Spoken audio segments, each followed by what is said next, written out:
Welcome, we are live. Welcome to the True Mask YouTube channel and to another D&D one-shot in the realm of Orelon. Tonight's one-shot, as you probably would have figured by now, is titled The White Death. And it's called that because the White Death is a big white dragon whom the players will hunt and maybe kill, or maybe they will just feed him when they find him. We will see. So, let us jump straight into the game without further ado. You will obviously get to know our characters in a very short moment, but let me give you an introduction into the adventure first. Beyond the Dawn Peaks, a hill range forming the eastern border of the kingdom of Orelon, lies the Sea of Grass. This flat land is home of the proud Wind Tribes, a nomadic people that have lived here for centuries.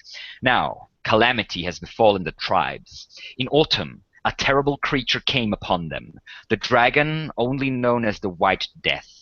This monster has slain hundreds of warriors and devoured many herds. Many women, children, and old ones have fled west into the realm of Orelon as refugees. Their story is told in another place. You can look for the adventure called The Spring of the Reaper on this very YouTube channel if you are interested in the fate of these refugees in the realm of Orelon. Many of those remaining in the Sea of Grass during winter froze or starved to death. Now spring has come, and the once proud warriors of the Wind Tribes have swallowed their pride. A call has been sent out, a call for outsiders, brave and mighty enough to face the White Death and save the last remnants of the tribes from certain annihilation. And that is today's adventure, of course, and these foolhardy, brave, intrepid adventurers are, of course, our heroes. And we are jumping in to this. As I said, it is spring, and we are in the Sea of Grass, which is a very large savanna type flat land where the Wind Tribes have lived for generations. And we jump to our heroes as they are currently approaching one of the very few remaining tribal settlements of the Wind Tribes.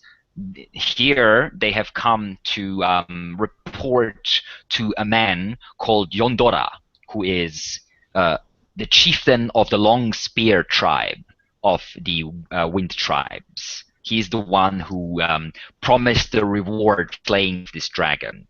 Our characters are 7th level, so fairly high for a one-shot. If you have seen some of my other one-shots, you know that I generally prefer having lower-level one-shots, but this one, well, I wanted to play with a big monster, so I had to level up the player characters, so to speak.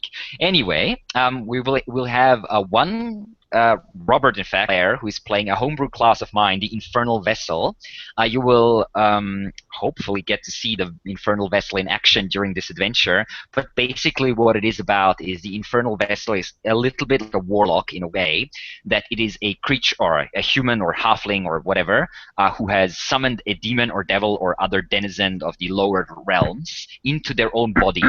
And it has basically bound this creature with seals that are tattooed or even burnt or cut into the vessel's very flesh. And basically the Infernal Vessel uses the demon's energy, the captured demon's energy, to fuel attacks and different kinds of magical abilities. And basically, it's like fighting fire with fire. They're using the power of hell to fight evil with it. But the demon or devil or whatever it is could very well break free if the Infernal Vessel takes too great risks and if it is not strong of will enough. So we'll see what happens. Anyway, the dragon might not be the only danger in this one-shot. Let's just put it that way. But for now, our Infernal Vessel is fine and is walking along with his companions towards the settlement of the nomadic tribes. And now I'll give the player characters a quick chance, or I guess the players a quick chance to introduce their characters. And we'll be starting on my left, so to speak, with Adam, who is playing Flynn Windsong, a white-skinned, a white-scaled, I should say, dragonborn bard. So that's going to be fun. I can tell you that much. Anyway, go ahead, Adam. Describe your character to us. real quick. Yeah, so you see Flynn Winsong. He's actually hanging out in the back of the group. He's got his little pan flute out, and he's kind of playing a little merry tune as the band walks along. He's got dirty white scales, piercing blue eyes, and if you catch a glimpse of the inside of his mouth, it's a very, very dark purple. His claws, however, are white with a tinge of slightly blue hint to it. He's got a lute strung on his back and a rapier kind of tucked into his side, and he's wearing this magnificent cloak. Yes, it is indeed magnificent, glittering in the morning sunlight as you walk along. Okay, and that is our esteemed bard, and we'll be moving over to Jacob Dasbiff and his character. Yes, Go I'm ahead. playing Tholan Gamwort. I'm a halfling sorcerer. I'm wearing a hood and cloak tied at the neck with a brooch, and I'm a rather small, meek-looking individual, but as you would expect from a sorcerer, I have quite the force of personality to me, and I'm here seeking an object that I know is in the hoard of this dragon that is relevant to the deserts from which I came. I'm a black dragon, draconic sorcerer heritage. All right, so a white and a black dragon heritage we have in the group. Excellent. And with that, we will be coming to what's your name? Sorry, J Freak, the nickname. Yeah, J Freak 51. Yeah. I'll be playing Hagar Okun for this one shot. He's rather tall. He's 6'1". He's pretty bulky for his size, but he's like a mercenary. He goes around. He looks for gold, and for this particular one, he's hunting a dragon. So he's looking to earn a lot of gold out of this adventure. So he's not a human. Sorry, did I say human? No. He is no, a earth elemental. So you see, kind of like he has brown, grayish skin. He has black hair, black eyes. Not too many like defining features on him. Is it? I do have a question for you. Is like the area Sure. we were traveling kind of cold, or is it kind of like a? It is generally more on the cold side. Yeah, not super cold, but this is a fairly chilly spring still. Okay, and so this guy is kind of wearing a heavy coat on him, so as not to kind of get too cold. As a mercenary, he has lots of weapons kind of all over himself. Like he has two swords on his side, and another sword on the other side, kind of so that he could use his little dual wielding abilities. He has a bow kind of strapped around him with a quiver in the back, so you can see this guy has lots of weapons on him, and his living is to hunt and to get paid to do so. And Hagar Okun is, I believe, a swashbuckler rogue, right? Yes, sir. Excellent. And a earth genasi or stone genasi, of course. Yeah, Earth Genasi. Yes, excellent. And we come to Robert, who will be playing Verix. As I said, he is our halfling infernal vessel. He is, in fact, a devourer. It's one of the three, what's it called, archetypes, I guess, of the infernal vessel. The most heavily punchy and tanky one of the archetypes. But you will see why.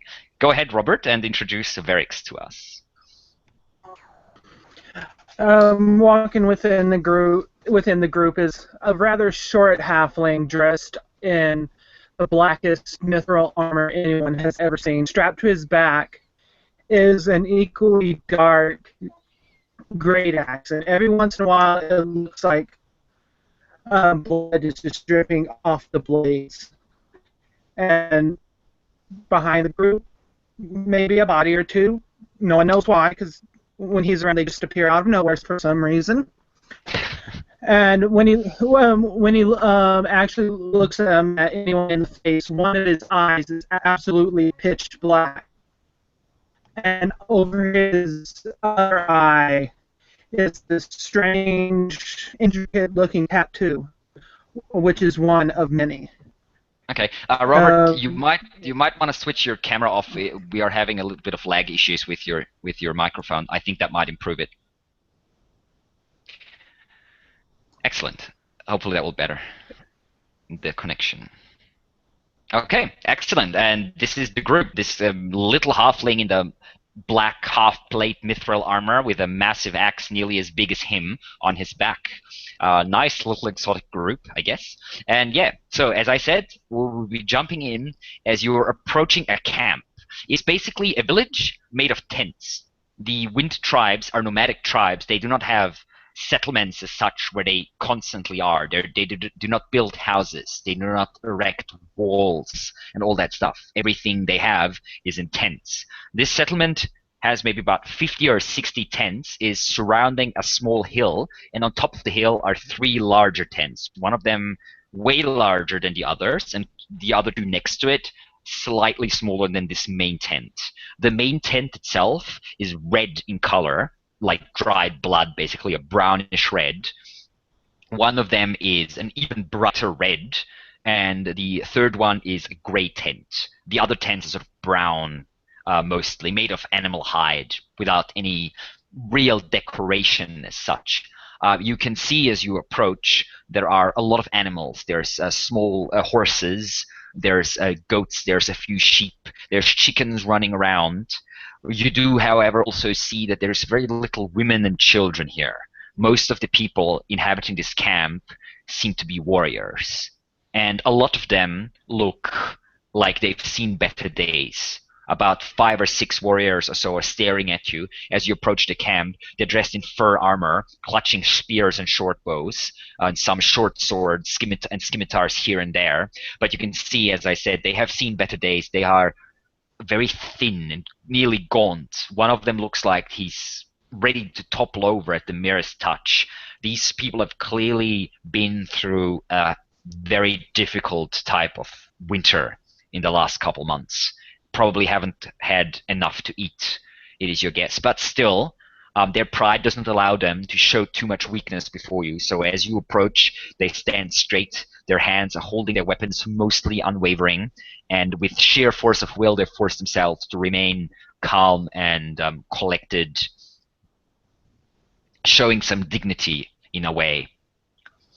One amongst them seems larger than the others, better fed, long black hair, a real mane of black hair falling back onto his shoulders, and he's wearing a much better armor, a splint mail type of armor, wrappers and layers of leather, and he is carrying a very massive spear with slightly bluish shimmering edge. There seems to be some magic to it. This is a 2-handed spear, nearly like a pike, I guess, more than a spear as such, that rests on this. He's holding it with one arm, and it sort of rests across both of his shoulders. And he steps forward as you approach, and his eyes immediately go over the group and fixate on Flynn, the white-scaled dragonborn. And you can hear him growl, You come from enemy? He points now the spear, the pike, towards Flynn, and the other warriors, the other 5 warriors, tense a little, looking at you. Okay, yeah, I stow my little pan flute, putting it in a pouch, and I just hold my hands up, and I'm like, hey, no, I'm here to help you guys.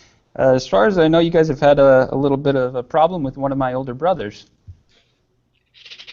You family of monster?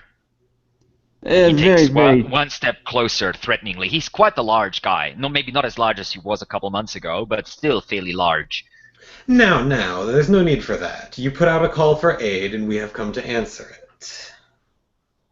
And I mean, it's a very distant relation, trust me.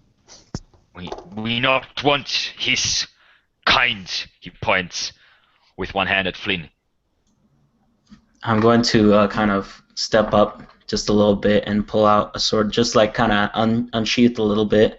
Okay. And to kind of intimidate them, kind of back off.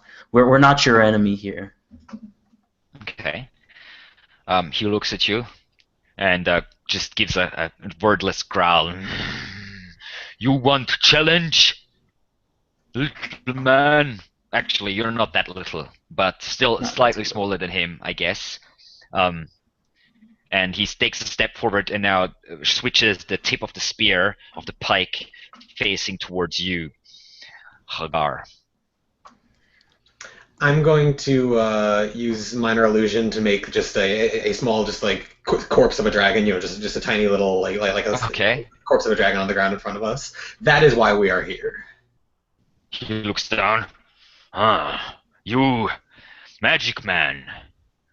Indeed, you called for our aid, and as we arrive, you immediately begin with hostile intent. Now, would you like to move on to negotiations of the terms of our arrangement, or would you like us to?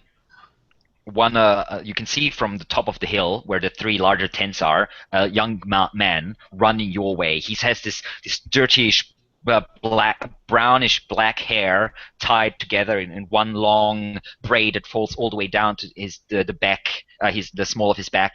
He's clutching a bow in one hand and a spear in the other. He seems maybe about 16, 17, dressed in leather armor, very primitively made, but still functional. He runs up and he looks at you and says, "The chieftains, they are waiting for you. You are here for the dragon, yes?" Obviously, he speaks your language much better than this large guy. Indeed, we are. Jerong. As I see this, I kind of just put my sword back in. Yeah, he said. Kind of He less points at threatening. the large. He points at the large guy and says, "Forgive Jerong. He is not at his best." And I look up and I say, it's all right. I understand. You guys have been having trouble with a white dragon, and then I show up. Yeah, I can see how that would mess with you guys' heads. Well, come. The chieftains are waiting. Lead the way. And he leads you up. The warriors follow you with a little bit of distance in between you, maybe about 8 feet or so, or still led by this large guy in the split armor with the spear. But they stop as you approach the top of the hill, and you can see there's a couple more warriors here. All in all, maybe another dozen or so, just sitting, sharing what looks to be some sort of fairly simple, thin-smelling broth. And they do not even get up as you approach. Their gazes, however, follow you as you pass through the camp and approach this large, dark red tent in the middle. And you can see in front of the tent there are 2 spears stabbed into the ground, but the spears themselves seem to have spearheads or spikes on both ends, basically. Both of those spears. It just rammed into the ground. There's no banners or anything, but this seems to be the only type and everything that they need, basically. The only thing, the only heraldry that they have or that they need. The tent flap is open, and the young man that's been leading you up steps inside, and you can hear him mumbling something in their language. And then he turns around and says, "Come, come," and disappears inside the tent again. I walk in. Yeah, I walk in right behind, what's his name? Right behind Tholen. Yeah, there you go. I kind of mutter under my breath, "Here we go," and I follow everybody else. Okay. You see inside the tent, they are, not counting the young man that led you in here, this teenager, 3 men. They're all slightly older. One of them is quite old. He has mostly gray hair, has a gray beard, long hair falling back onto his shoulders, tied back with what looks to be leather bands that are adorned with a few small pearls or maybe pieces of bone, polished bone. You're not quite sure. He has the top body is mostly bare, and you can see scars all over. This man has clearly seen a lot of battles. There's the other 2 men. One of them is a very large fella, maybe in his late 40s or so, black bushy beard, black long hair, dressed in a chainmail type of armor, fairly old looking, maybe handed down through several generations, but still functional. And the third one is a slightly younger man, still in his late 30s or so, and he has a bald head, and the right side of his face is heavily scarred. You can see a whole network of scars running down. It nearly looked like someone basically tore off pieces of his face Are these fresh Um, or ancient? It doesn't look too fresh, no. It's not. Doesn't look like super old, but it's not fresh as such. Um, they all look to you, and they all sitting on litter pelts like goat skins are there on the ground, and the older one, the gray-haired one, without standing up, he just points at the ground in front of them, basically where there's another sheep and goats. There's a bunch of sheep and goats pelts just lying on the ground. Basically, they don't seem to use chairs as such. Yeah, I just take a seat on one of the pelts there that he points at. Okay. I walk to that. Question: Go ahead. Is there a fire in the tent by chance?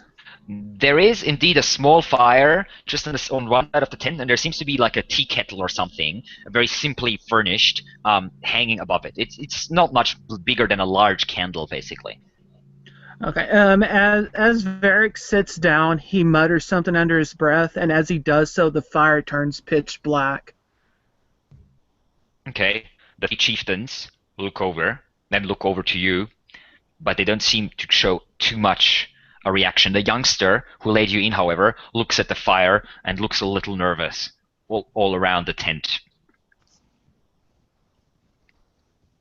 Okay, as when you're sitting, the older man, the gray-haired one, nods and says, "My name is Jondora, chieftain of the Long Spear tribe. I welcome you in our camp. May you find water, food, and shade wherever you go." Kind of just bow my head and expect. I like kind of out of respect and wait for him to speak. What is the situation? This, he points at the black-bearded man, is Taragea of the Red Wings. This is Mundaja of the Wolfhead tribe. We 3 chieftains are all that is left. The others have been killed, frozen, or eaten. Well, that sounds rather unfortunate. We have tried to fight the monster, but it is too strong, too fast, too deadly for us. What can you tell us about it? What is its personality? Where does it make its lair? Its lair is on a mountain up north, about 4 days from here. We call it Vahun Halar. You would call it Frost Shadow. What can we expect on our trek to the mountain? He points at the young man. This is Kodaga. He will be leading you. He is young, but he is experienced enough. Good tracker, good archer. I give him a disbelieving once over. The young man stands there, seeming to not wanting to show too much satisfaction at the praise that he is receiving. But you can see his mouth is slightly curled up, but still at the same time his eyes have this very grim, deadly look, and he seems to be staring slightly off into the distance. Kodaga is last warrior of the Swift Hoofs.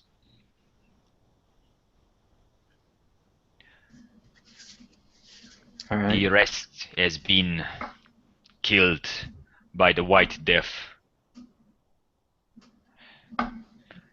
What do you need to know? What creatures do you think would stop us from our encounter with this beast? I think the path should be safe enough. There are some wargs roaming the lands hungry, for the dragon has eaten their prey as well, not just our herds. But I doubt they prove much of a challenge. Wargs are wild, but they are not deadly enough for real warriors. If you fall to wargs, then you stand no chance against the White Death anyway. Does this beast have a name beyond the White Death? Does it have a name that it calls itself?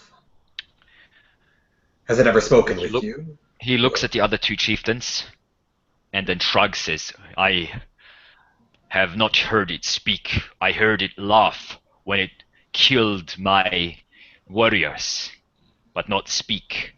The young man, however, Kodaga, takes a step forward and says, I've heard it speak. It was taunting us when it ate my kin. It called itself Parath. When was the last time it came down? About a week ago. The chieftains nod. One of them, the black-bearded one, speaks up and says, You will see what it did last time it came. You will ride through what is left of the badger tribe. It is on the way. You can see the monster's tracks yourself. Does the beast have any followers, any companions, allies, agents? The chieftains look at each other, and the oldest one, Yondora, the gray-haired one, says, No, I do not think so. None of our people would ever bend knee to this monstrosity, and there is no one else here.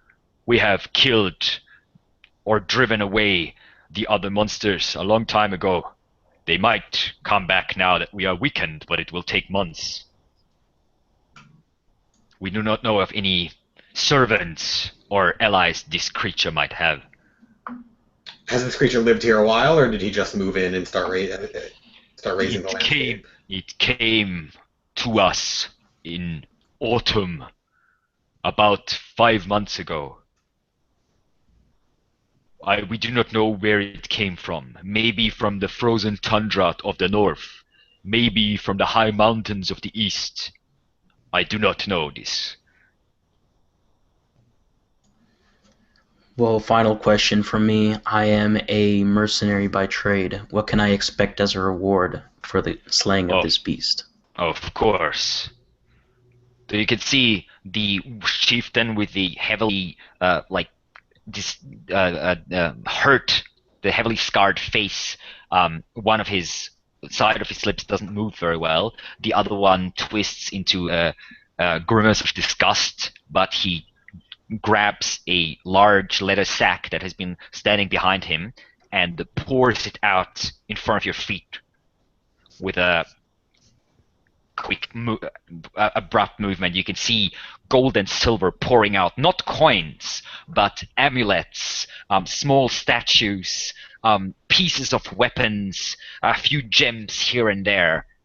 Clearly this is something that they have assembled hastily, not necessarily a treasure as such, just pieces of jewelry, of like maybe holy talismans, of as I said, small statues and such, showing horses and spirits of nature and all that sort of stuff.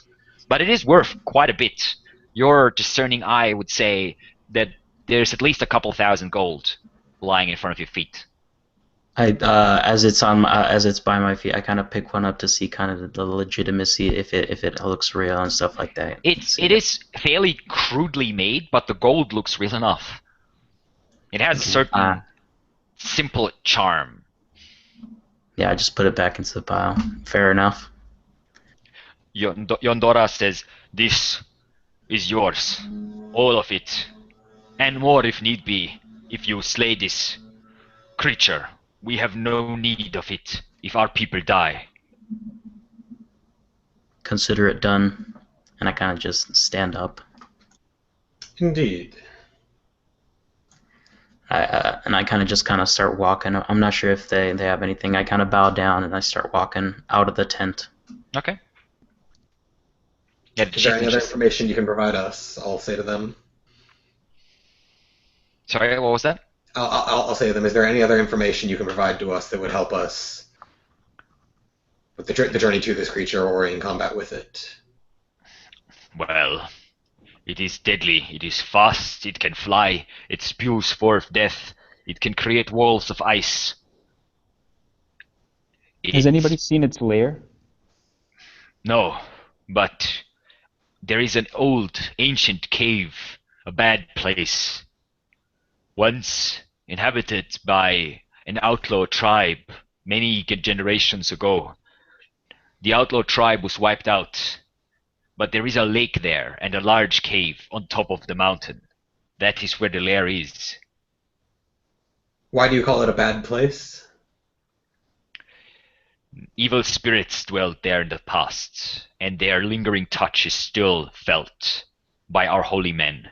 Now more than ever, and now that this beast has taken over. And you have guys no are- you have no warriors to send with us aside from an I gesture to our tracker that I forget his name already. Our warriors have failed. They are too weak after winter to fight properly. They would be no help to you against the dragon. Understood. Kordaga will take you there. He will be helping you in the fight. I could not stop him even if I wanted to. The youngster just gives you a look, a very stern, very nearly deadly look, and a short nod. I walk over to Cordaga and I clap him on the shoulder and I say, "You're a strong lad. We're glad to have you along." Thank you. I guess we'll be off then. Do you have food for yourselves with you? I do. For myself. Then You know, may the I could use spirits. some rations. Yes, we have butchered a goat last night. There is still some meat left. Oh yeah, I'll definitely take some of that if you don't mind. Of course. I will instruct my warriors to give you some. Kodaga, get your horse. It is time. The youngster gives a quick bow to the elders, gives a nod to you, and hurries out of the tent. And the three chieftains all spit into their hands, stand up, and reach their hands towards you for a shake. I respond in kind and come up and look up at them and Yeah. laughing and Yeah. clasp their hand. Yep. Yeah, you clasp their hands, you shake. May the spirits of wind and earth be with you and protect you. May they be more help to you than they were to us. May the desert sun shine cool over your evenings. They look at each other, slightly surprised, but then nod. As you step outside the tent. Yeah, and I'm just out there kind of sharpening one of my knives after I just left. Okay. Yeah, you can see the large warrior, the black-haired one with a magical spear, and see his companions have approached while you have been inside the tent, and they are standing there. And the warrior steps up to you as you exit, and he says, You think you can kill dragon?" And I then smile a toothy grin and I say, "Of course we can." Dragon killed great warriors of tribes. What make you think you survive? Dragon will pick teeth with you. Well, then we'll be out of your hair, won't we? And upon hearing all this, Varric starts laughing, and as he does, he closes his eyes, and he just starts growing bigger and bigger until he's pretty much Alright. doubled in size. Yes, in fact, even more. You're about human size now. So as you can see, the halfling swells up. His muscles swell and he grows bigger. The magical armor stretches its form to accommodate him, and he's now about the same size as this warrior. About maybe, like 180 centimeters or so. So for a halfling, he's basically the size of a tall-ish human at the moment. And warriors all go wide-eyed and they take a step back, and even the black-haired one with the spear takes half a step back, and he looks at you and says, "What evil magic is this?" Now, evil is just a point of view. The world is a much larger, wider place than one tribe, one city, one civilization. You have your strengths, we have ours. As you're speaking, the heavily scarred chieftain comes out of the tent behind you. You remember his name being Mundaja, the chieftain of the Wolfhead tribe, and he looks at this warrior, and he says, "Babush, make off, Jeka, this fare." And then the warrior looks at him, gives a nod, turns away, and stalks off with his followers in tow. The scarred chieftain looks over to you now and says, "Forgive my brother. He suffers, as do we all." Yeah, kind of nod my head understandingly, and kind of look towards the rest of the group. Yeah, one of the warriors is now approaching with a leather sack with pieces of like half raw, half roasted goat meat, basically, in there, and holds it over towards Flynn, I believe, was the one that requested it. Yeah, and I just kind of grab the bag and kind of look inside it, pull out Yep. a piece and start munching on it. Okay. Yeah, it's decent enough. It's a bit raw, but you probably don't mind too much. Not at all. Your teeth are sharp enough to get through it, to bite through it. And you can see now the youngster, Kudaga, who has been chosen as your scout, I guess, your tracker, is standing at the bottom of the hill now. He has a small horse, holding the reins of a small horse, and he's putting small bags onto the horse. And he looks up to you and just raises an arm and beckons. Did we ride in on horses, or were we on foot, or...? No, you were on foot. Right. I'll head over towards him. Over there, yeah. Yeah, Yeah. head over there. Okay. Unless someone bought a horse. I mean, you had 500 gold. You could have obviously bought horses. I don't know if anyone did. Nope. Nope. Okay, then you are on foot. Okay, so you leave the camp behind, and Kodaga looks at you and says, "If the warriors are ready, the sooner we start, the better. We're wasting daylight. Let's go. Lead the way. I will be ahead a little bit. Follow my tracks if you cannot see me anymore." I nod, yeah, and I guess I look I at kind the of point the way. If there is danger, I will do this. And he puts two fingers in the mouth and whistles really shrill and loud. "This is sign for danger if I spot anything." Yes? Understood. If you are Very spotted, excited. if they don't spot you yet, see if you can keep us, kind of get us our attention in some more silent way. If possible, yes.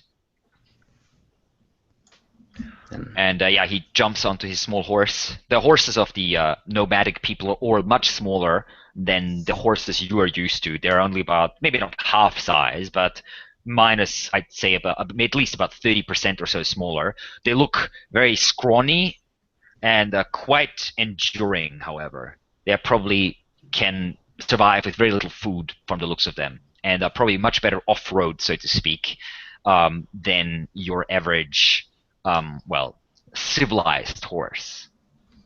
get them off-road horses. Yeah, exactly. They're lower to the ground. And so Kudaga jumps onto the horse's back and starts slowly riding towards the north. We'll We start follow. following. Okay. Yeah, I'll follow. I'll follow. Yeah. Okay. And I'll pull out my little pan flute and start playing again. Okay.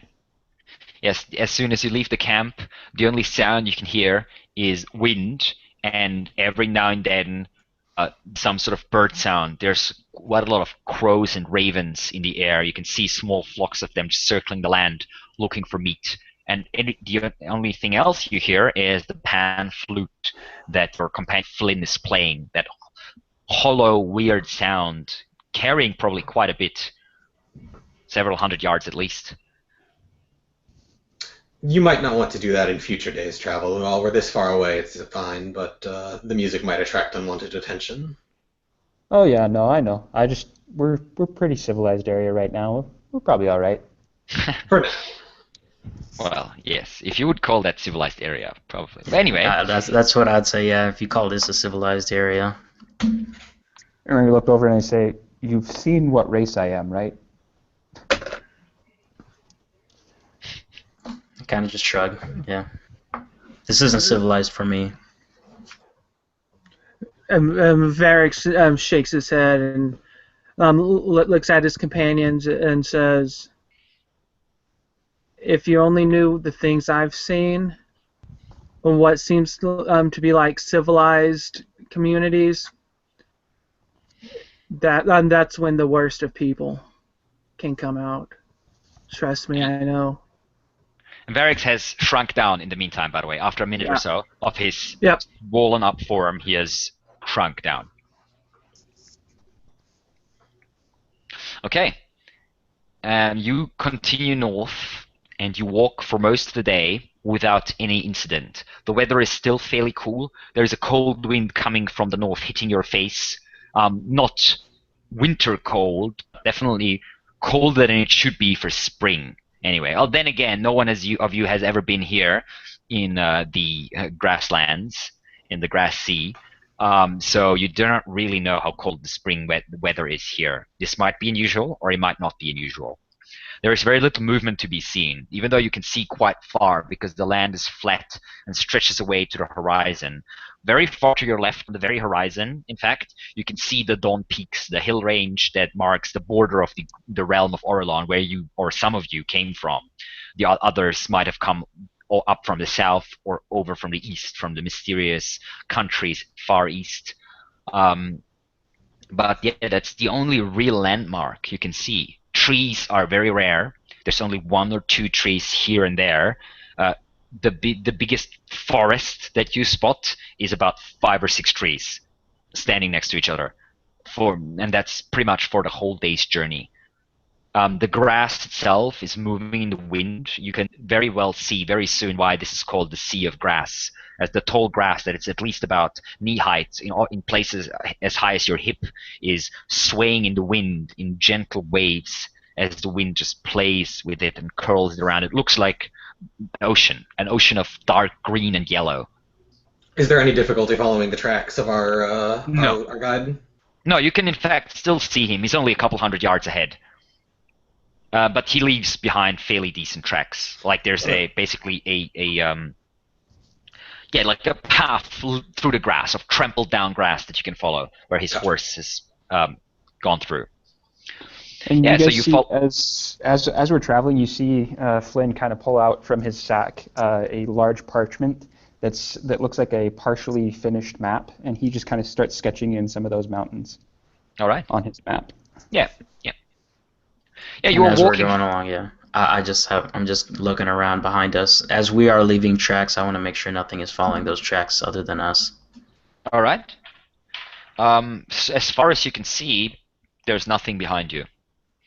I mean, there could be a whole host of creatures hiding in the tall grass, but nothing Velociraptors. Yeah, for instance. Yeah. Clever girl. Yeah. Okay, and thus passes the first day of your journey. You have made good headway. It's been a fairly, exhausting day in some ways because Kudaga has moved fairly quickly, so you struggle a little bit to catch up, especially those of you who have short legs, meaning the 2 halflings.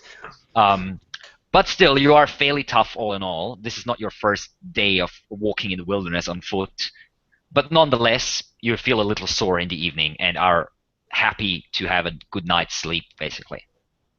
As you approach, as the sun falls, Kodaga has already found a small campsite on the edge of what looks to be a small pond, only about maybe 15 or so feet across. and he's sitting there. His horse just standing placidly there, eating a little bit of grass, and he has not made any fire or anything, and he's sharpening his arrows with a whetstone. I'll walk up and sit next to him and say, why are you so eager for this assignment? He looks up to you. This creature killed my family, my friends, everyone I knew. It will die or I will die. Either way, I will see my family again, or I will have them avenged. And what talents do you bring to this party so we can know each other's capabilities? He looks at you, raises his eyebrows a little, and says, holds up an arrow. I am good with bow and good with spear. I know how to track, how to find food, how to kill, hunt animals. I know the area as well. All right. I kind of pipe up and I say, how good with that bow are you? I have been using it all my life. All right, fair enough.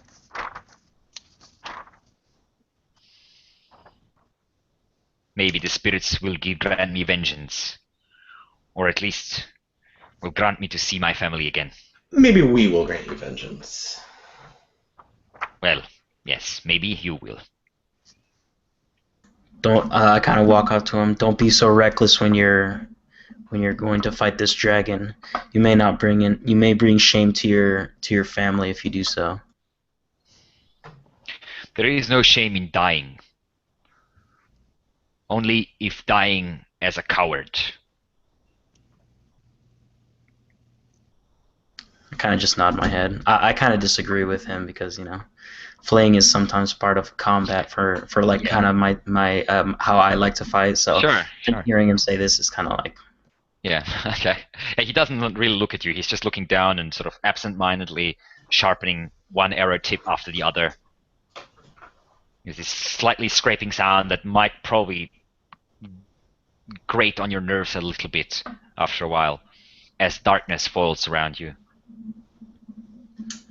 So I'll say to my fellow halfling, what's your character's name again? Varix. Varix. I'll say to Varix. So what drew you on this quest? Vengeance. Vengeance I too seen my family killed before me. I'm looking for more powers so I can track down those who did my family wrong and see their blood spilled all along the ground. I see. And you can see, in fact, as Varix is talking, there's a slight shimmer of red light in his eyes that dissipates after a second or two.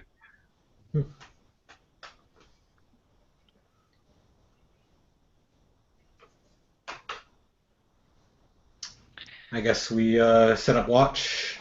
I'll be back. I'm gonna grab something. 1 sec. Sure. Kodaga says, I take first watch. You sleep. I wake someone up when I get tired. Okay, And- sounds good.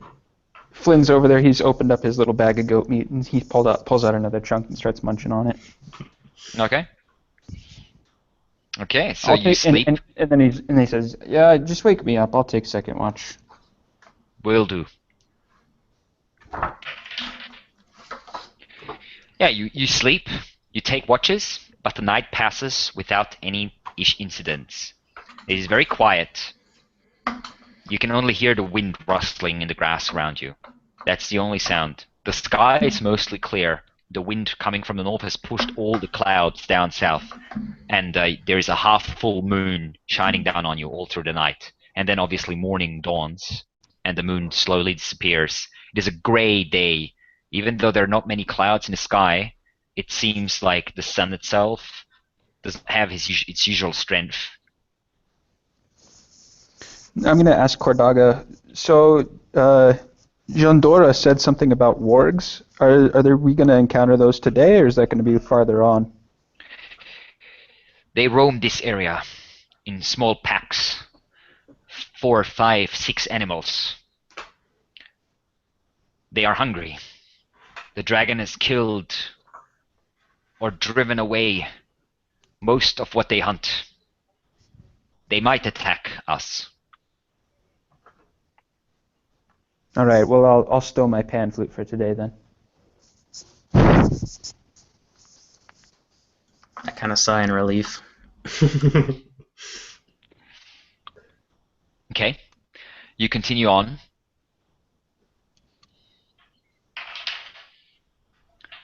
And after a while, after about 2 or 3 hours, in fact, Varix, who is walking at the back of the party, turns his head and sees what looks to be figures in the distance behind you, moving in your direction. And it looks to be, they seem to be riders, a group of riders. And Varix whistles at the group in a low, holds up his hand and points that way towards the riders. Okay. And he looks at everyone and says, "Hide." Oh, they have most likely already seen you. It is. I mean, there's nothing really to cover you from them. Are we still in open plains and grass? Yeah, completely open plains. Yeah. Yes, you could hide very well, but the chances are very high that they've already seen you. They're about maybe 2 miles or so back.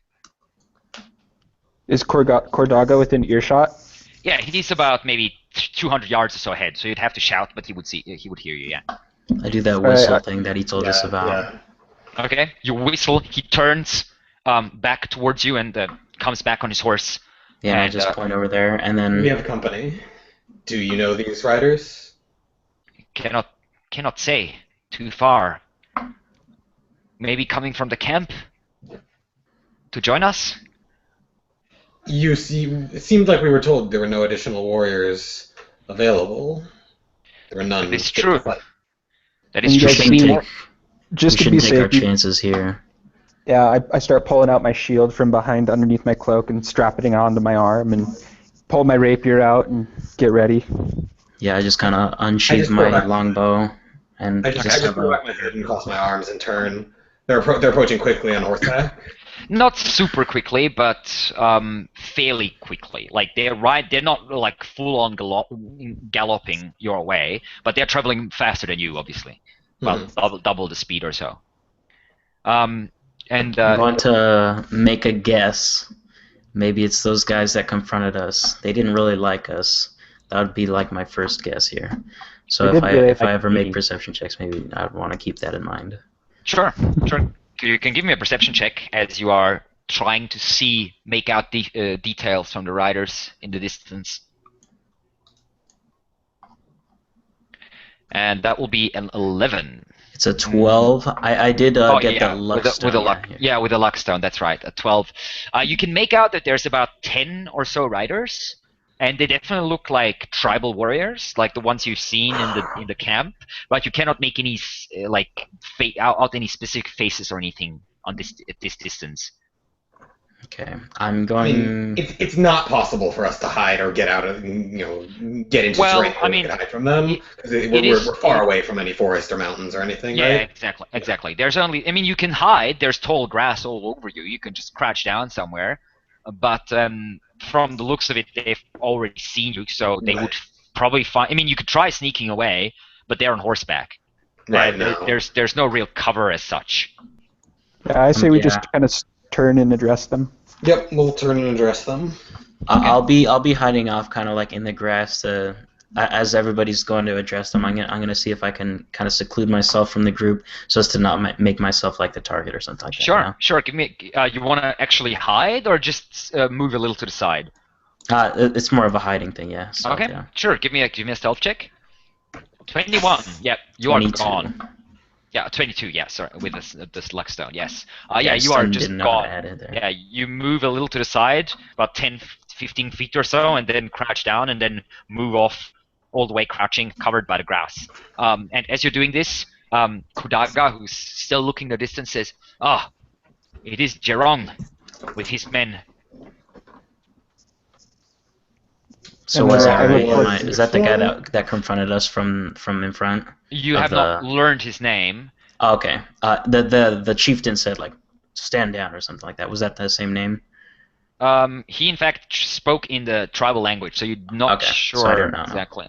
Alright, Actually, yeah. yes. Actually, sorry, no, you did learn his name because Kudaga actually told you his name when you met him Yeah. first. Exactly. Hmm. Okay. Yes. Jerong is the name of the large black-haired warrior with the spear. I And look towards knowing that Kudaga. it's him, I kind of expect trouble because he wasn't too happy with us there. So yeah, I'm Yeah, just I gonna was be just- stealthing. I was just going to ask Kordaga if we should expect trouble from them. I do not know. The chieftains, you are you're doing what they asked you. It would be it would be Dishonorable. yes, a break of peace for Jerong and his men to attack you. But Maybe he's trying to test us, see how strong we truly are. I do not know. Let's see what they have to like say when they this. get here. Now you can see, in fact, Jerong, who can you can now see him. He's about maybe 300-400 yards away. He raises an arm and does this with one arm, and his men split up in two groups, and they seem to be riding past you with about 100 yards in between you and each of the groups. Just sort of circling. And then as they ride past you, they again circle back and basically stand in one long line about 100 yards in front of you now, barring you the way north. Just a long line of 10 horses and 10 riders. I'll shout out, what is the meaning of this? Kodaga shouts something in the language of the tribal warriors, something that sounds quite aggressive over. Egaf! Push, Kodaga! Harashive! Jerong Fai! Faida! The I look warrior to Kudaga raises for... an arm. No, that was Kodaga. Oh, okay. Speaking. Yeah, Jerong just raises an arm, Oh. does like a gesture like this, and says, "You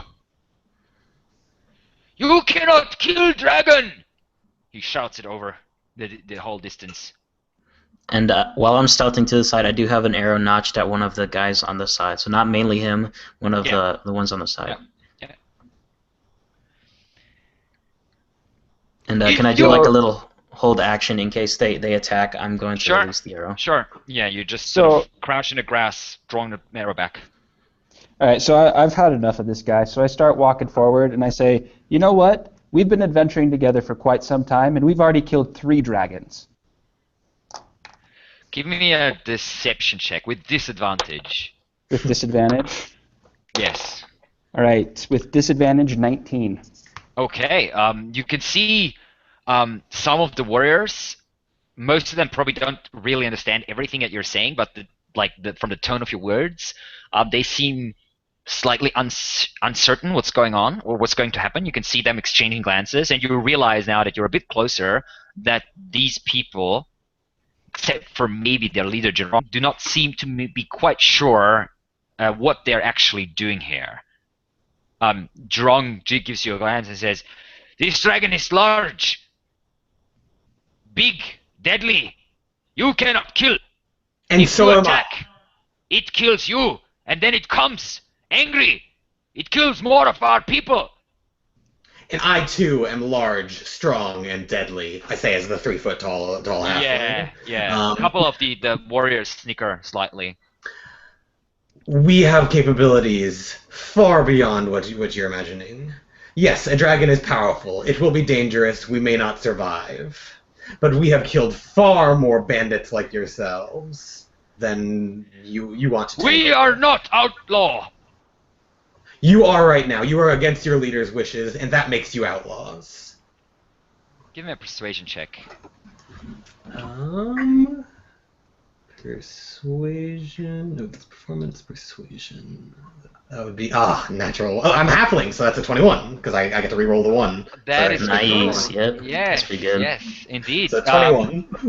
Yeah, you can see your words, again, maybe not completely understood, but those that do understand seem to translate quietly to their companions. And you can see the warriors are clearly not happy. They're, except for maybe one or two. And at the same moment, Jurong also realizes this, glancing back, and he jumps off his horse, clutching his spear in one hand, and he says something. Uch, dabei! You back in the force! Salve! Pointing. I'm going to address the crowd. Your warriors are not with you. This is you versus the entirety of us, all of your men and all of ours. You cannot kill dragon. You will just bring down death to us all. And I shift my bow to the guy that's yelling right now, as I see that the other people are kind of starting to back a little bit. He's the main threat right now. Varix, everyone hears Varix just start laughing all kinds of maniacally as he does. Once again, he grows. Oh yeah, just let you know, I'm going to use 3 control points right now. Okay. So. What are you doing?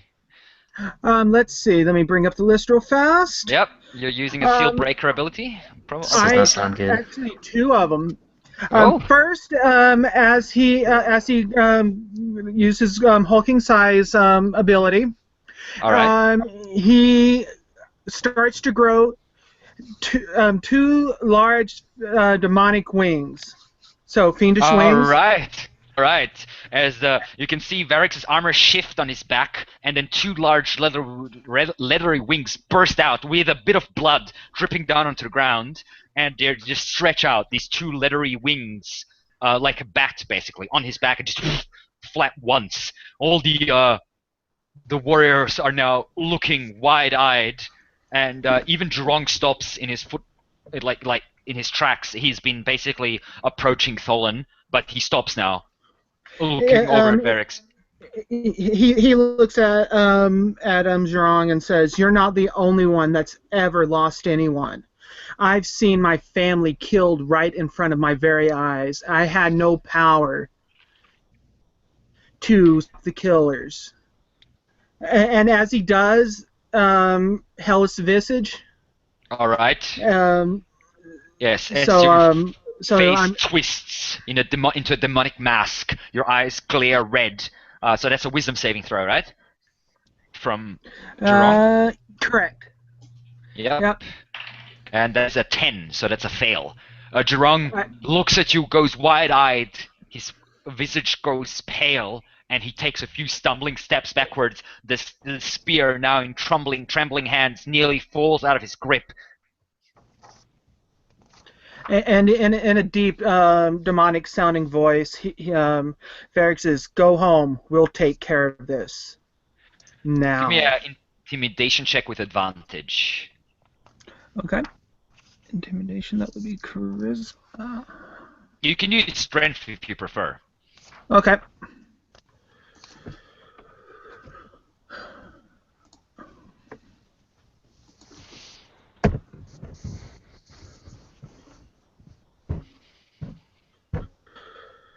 Yeah, charisma's not my strongest suit, but it'll work. As I said, you can use strength if you want. Yeah. You said advantage, right? Yeah, with advantage. Yeah. I mean, you're trying to intimidate him with physical force, more or less. So strength is, you can use strength without any problem. But yeah, roll. So the first one would be a roll of 14. What's your strength modifier? -2. Oh, yeah. Okay. Well, you can use charisma if you want as well, whichever you prefer. It's the same. They're both the same, so yeah. Okay.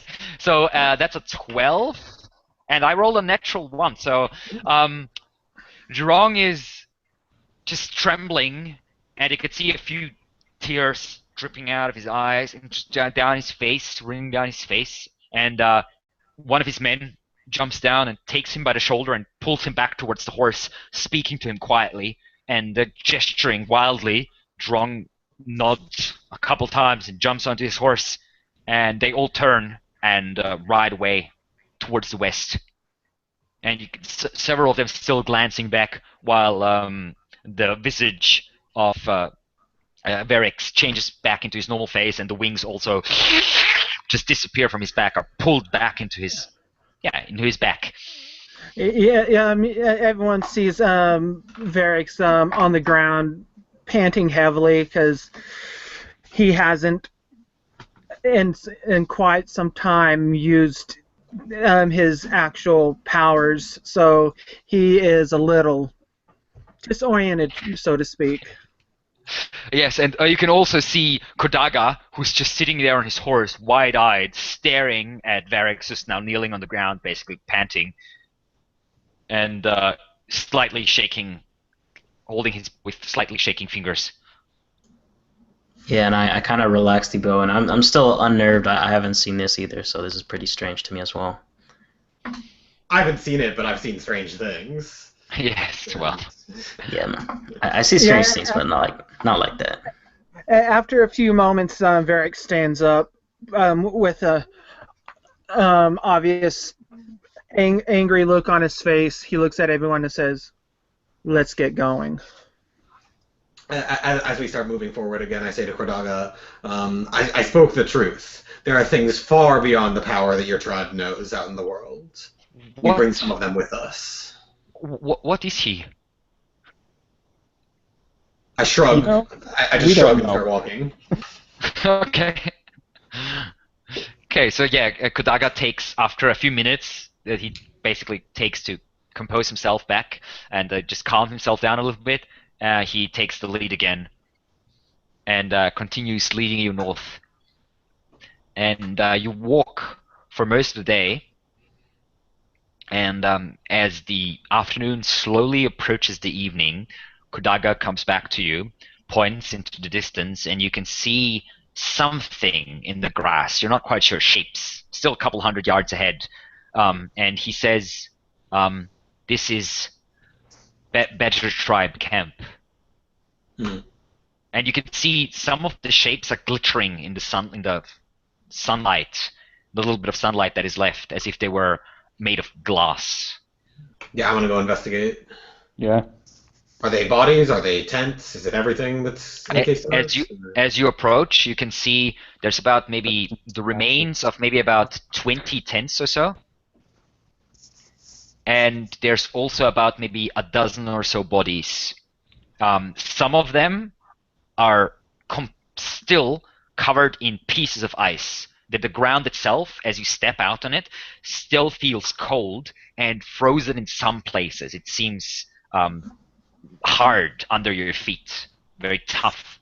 The ground is still frozen, and you can see now huge chunks of grass have just been torn out, and you realize this was done by massive claws that just seem to have swooped in and torn out whole chunks of earth. Can I get a gauge grass. for like how big the claws are?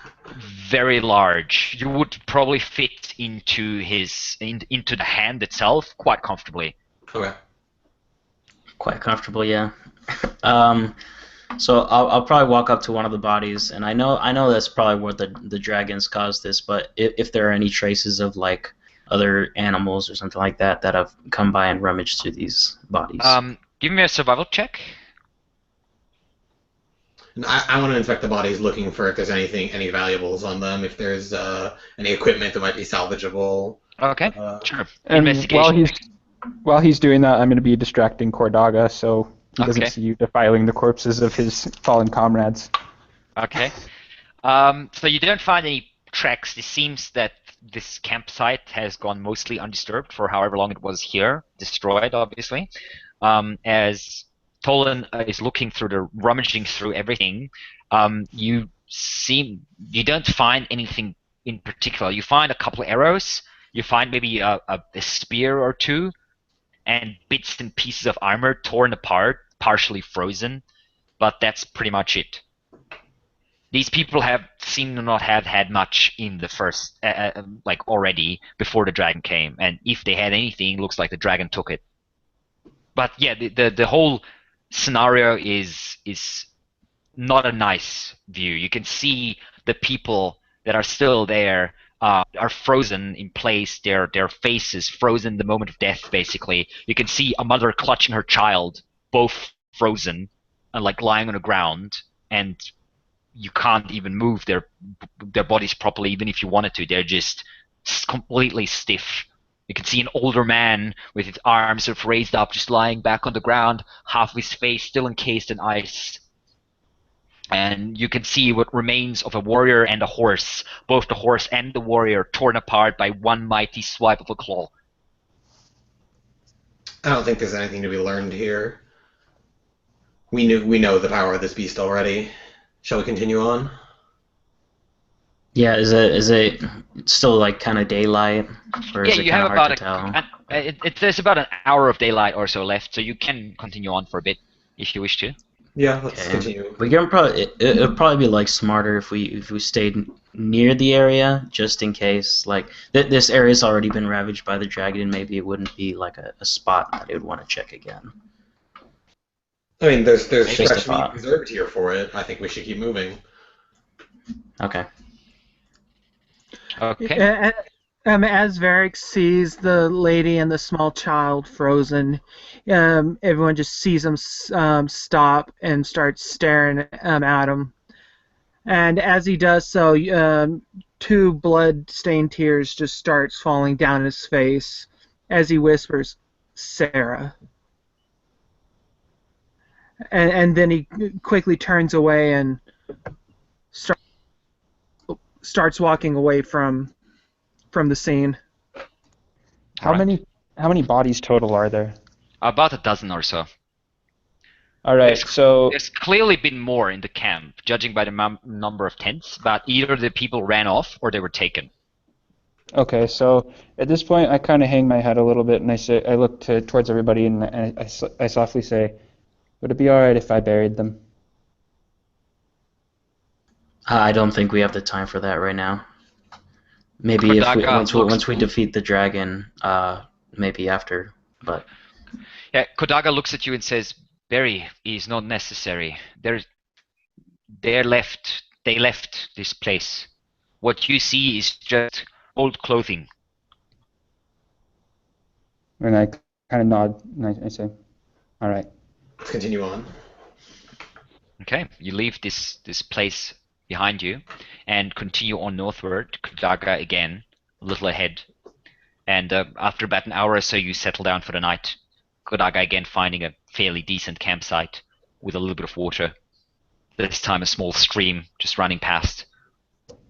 and how's like the weather right now? Is it still kind of coolish? It's coolish. It's slightly cloudy, a little bit cloudy. As the day has progressed, a few clouds have appeared. Okay, yeah. And we'll just rest. Are we gonna take like a? Yeah, we'll take watches again. Yeah, Okay. I guess so. Yep. Okay. Okay. Flynn, give me a perception check. Oh boy. Let's see. 4? Okay. So you're I'm not a wise dragon. Sorry? I am not a wise dragon. No. Well.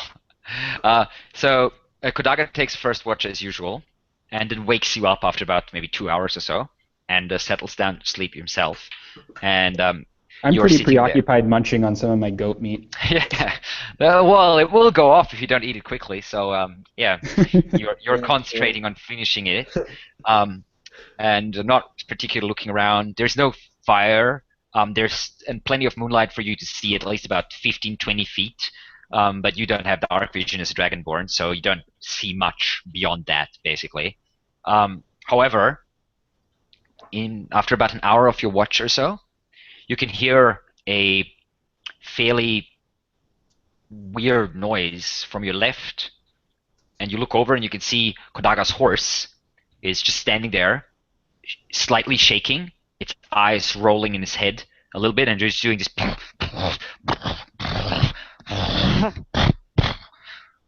noise. All right, I'll get up and I'll go and check it out. I'll slowly approach the horse and try and calm it down.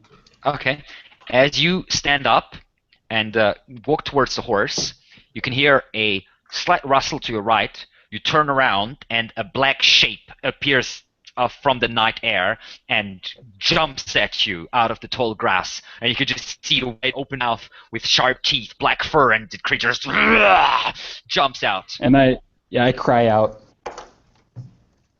hopefully waking everybody up. And that will be a 9. So you duck under the creature. The creature sails past you, lands on the ground, turns around. You can see this massive, shaggy, black-furred, wolf-like creature snarling at you. And at the same time, you cry out. And at the very same moment as you cry out, you hear behind you another movement. You turn your head just in time to see a second creature tackling you from behind. This one is a 19, so this time you're not fast enough to dodge. It hits you full force, bites you into the back. You take 10 points of piercing damage, and give me a strength saving throw. 20. The creature tries to pull you down, but you resist it and shake it off. But you're now in between, but flanked by 2 creatures just looking at you, and you can see 2 more jumping out of the bushes. One of them is going for Verix, and the other one is going for Tholen. So Verix and Tholen, you're woken up as you hear or more or less feel teeth trying to pierce your flesh. Okay. Verix first. Verix, you roll to the side instinctively, and the creature just bites into the ground where you were just a second ago. And Tholen, you are not quick enough. Am I awake for the attack? No. Okay. You wake up at the very same moment, basically. Okay, the attack so I do not get a reaction, is my question. Yeah, no reaction, no. You take 11 points of piercing damage, and you are already prone, so you don't even have to roll me a strength saving throw. It cannot pull you down because you're already under the ground. And that was the surprise round. And we are starting with Agarukun. You're awake. And you realize the camp is under attack as you hear snarling and shouting, basically. And I imagine, being a mercenary, I have probably like my long swords with me, but everything else is kind of bundled up into a pack. Yeah, so armor is next to you, but your weapons are definitely ready. Yeah. So I'm just gonna pull out my sword because I don't have time to pick up the bow and the arrows and stuff like that. And okay. Which one would be like closest to me, like or like the most closest threatening? to you is the one attacking Tholen. You can see Tholen's small shape on the ground, and one basically a creature that bit him in the arm and is now shaking him. And I'd imagine Tholen isn't threatening him, is he? Like for sneak attack. He would still be. Yeah. You would still get sneak attack. He's concentrating on Tholen, so you can choose. Turn the music down a tiny bit. You can turn it down for yourself if you want. Just go into the options menu. It's top right corner. There should be a master music. Master music volume, got it. Yeah, exactly. So you can turn down the music yourself. Thank you. Okay. Goes for everyone. And I'll just attack that one. Okay, with, you jump up. What's your weapon? Sword. A long sword, okay. Or sorry, it's for short sword, sorry. Short sword, okay. You jump up, you try to pierce its side. Yeah, 19 is definitely a hit, and that's 21 points of damage. And you run up, and you stab it in the side of the neck, you whip out your short sword, and the creature just goes limp, dead on the ground. As it instantly takes 21 points of damage. Nice. And the other ones, are they too concentrated on the other people for me to like go out and hide somewhere, or have they gotten my attention? No, you can. None of the other 3 creatures are looking at you. One of them is chasing Verix, who's rolling on the ground, trying to jump up, and the other 2 have basically Flynn pinched in between them, trying to pull him to the ground and eat him. And which one of our party members looks more vulnerable? I want to see if I can impose myself in between. Well, it's hard to say. I mean, Verix is a halfling, I guess. But I'll just go to the nearest one then, and I'll use my extra, my other longs. That would be Verix. Verix, okay. I'll just walk up to Verix and the warg attacking him, and I'm going to use my offhand attack with my other short sword. All right. And no sneak attack for this one. Yeah, 16 is a hit, 7 points of damage. All right. Yeah, you jump over, killing the first one. You jump over, lunge, and pierce its hind leg muscle, cut it open a little bit. And I'm just gonna run as kind of far away, kind of getting like a tactical retreat from here. Yeah, you can't really move too far anymore. No more. Maybe Okay. you have maybe like 5 feet left or so after this. Yeah, I'll just the first one, then the second one. Yeah, I'll run like 5 feet back just to kind of get it away from the other person. Yeah. Yeah, so and it can't take attacks of opportunity against you anyway because of fancy footwork stuff. Yes. Excellent. That was Hagar Ukun. Verix, you're up, or down, I should say. You're on the ground. And the one that was on me is dead, right? Yes. Okay. The one that was gnawing on your leg is now lying on the ground to your feet. Sweet. On your feet. Yeah. Robert, you're up. Robert? Uh-oh. Robert? Yeah. Hello? Okay, we'll skip him for now. Oh, we can't hear you. we can't hear you. You're not muted, though. Is your microphone muted? Is the hardware muted? See if you can like disconnect and then reconnect. Yeah, refresh. Yeah. Anyway, so Tholan, go ahead while Verix is thinking. So I'm going to climb to my feet. So there's 2 that are on Verix. Right? No, one is on Verix and 2 of them are on Flynn. 2 of them are on Flynn. Okay, Yeah. I'm going to use Acid Splash on the 2 that are on Flynn. Okay. So they make a Dexterity saving throw because they're within 5 feet. They're within 5 feet of each other. I'm assuming that they're both on him. Yeah, but in between them, in that 5 feet, is Flynn. But yeah, they are. Yeah, so it's choose 2 creatures that are within 5 feet of each other. Okay, perfect. And they both make a Dexterity save. They both failed their saving throw. Okay, so that is 2d6 acid damage. To each? So that's 4 damage to each of them. And then I'm going to spend 2 sorcerer's points to quicken spell and use Scorching Ray. All right. I'm going to do 2 at the one on the left and 1 at the one on the right. Okay, so 3 balls of flame appear around you, and you just shoot them towards them. Where's my weapons? Spell attack. 1.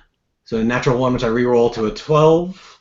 Yep, that is a miss. 11, and so now this is to the other one, is a 16. The first one ducks under both of them, just fly past him. The second one takes the 4 damage, though, and you can smell now the disgusting stench of burnt and fur. I need to figure out how much damage that is, because the app there isn't right.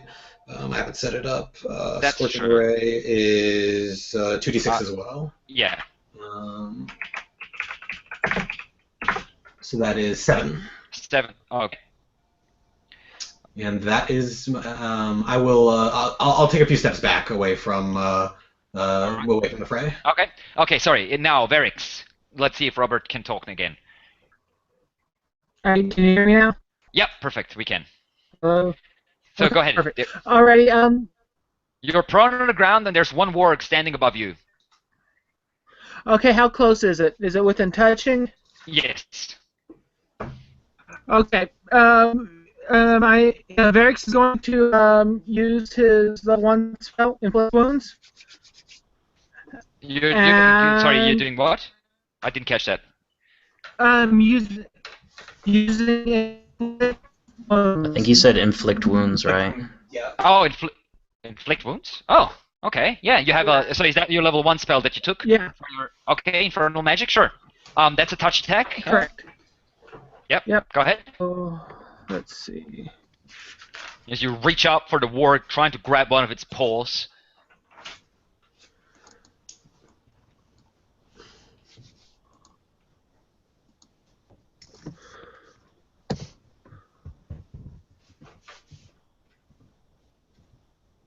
You can use your. Oh. Okay. Yeah, that's a natural 1. So you miss by a mile. Actually, you have I have halfling. Well, Yeah. lucky. yeah, you are a We're halfling. putting this luck to work. Yeah, well. Darn halflings. How many times was that game already? Like 3? I rolled 2. Yeah. That's crazy. 6 plus, probably not enough. No, I doubt you have a. Do you have a +7 by any chance on that? It's possible. Would that be dexterity? No, it would be wisdom. Spellcasting What is, plus your proficiency. Yeah. No, I got a 2. Okay. Cool. No. So Well, plus your 5. proficiency is 3 though. Yeah. Plus, it would be +5, but not Right. enough to hit. Yeah. The warg jumps backwards and dodges the necromantic energy in your hand, or actually the infernal energy in your hand as it leaps backwards a little bit from you to get out of range. And you want to stand up? You're still prone on the ground. Yeah, he'll stand up. Okay, so Rex jumps up, one hand slightly glowing, and then the shimmer disappears. And Flynn, finally, it is your turn. 2 wargs, one left, one right. So I'm going to start off by speaking a single healing word for... Who took the damage? I know I did, but who else did? Tholan. The Tholan? sorcerer. Yes. All right, yeah, I will speak a single healing word and heal Tholan for... Let's see. 1d4 plus whatever plus your charisma modifier, probably. Yep. So you're going to heal for 5 points. And then I whip out my rapier, and I'm going to jab towards the ward that got hit by the scorching ray. Okay. So that's going to be 15. That's a hit. The very same moment, while it's still sort of hurt by the fire, you use that moment to stab it in its side. 7 points of piercing damage. Okay. Yeah, it clearly doesn't like that. It's bleeding And quite then heavily now. I'll rear back and attack again.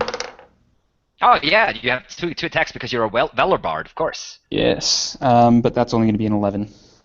This time it is has seen you coming and jumps to the side. The air, you just slice through air, nothing else.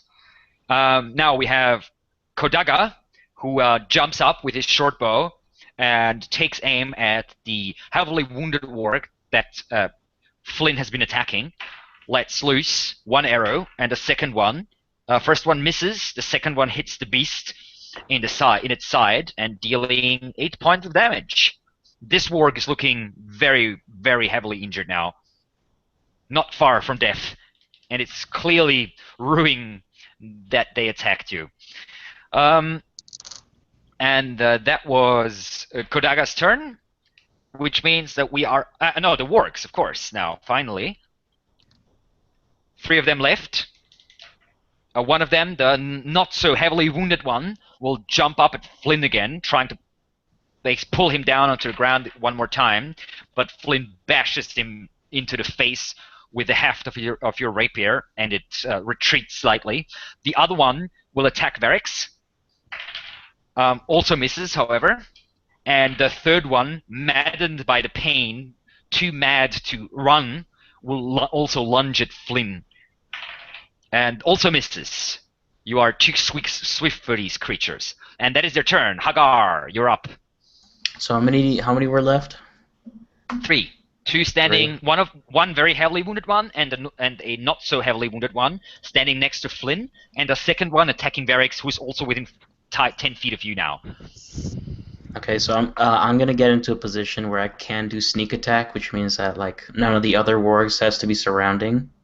So I'm gonna go up to one of them and the heavily wounded one, if that's possible, and sure. Make an attack with the longsword or short sword. Sorry. Do you want to sneak attack that one or the second? First one, yeah, that's fine. Okay. I'm just going to kill stuff. You know? Okay, natural 20. You jump up and you jam your short sword right in its neck. It comes up out through the throat, and you rip it out, and the warg just with a flood of blood coming out of its throat falls to the ground, stops moving instantly. And seeing that, I move on to the next target and go for another attack with the offhand short sword. Yep. No, and that is a miss. Okay, and I'm going to back off as much as I can again. Sure. Yep. Varix, you're up. You're still facing that very same warg that tried to bite you, but it was too slow. Alrighty. Well, Varix grabs his great axe off of his back, and as he does so, it bursts from the into ground, green. probably. Yeah. And as he grabs it, his the blade on his axe bursts into green flames. Okay. So I'm assuming you're casting Green Flame Blade. Yep. Excellent. And he's gonna go smashy Yep. smash. Yeah, 1 melee weapon attack.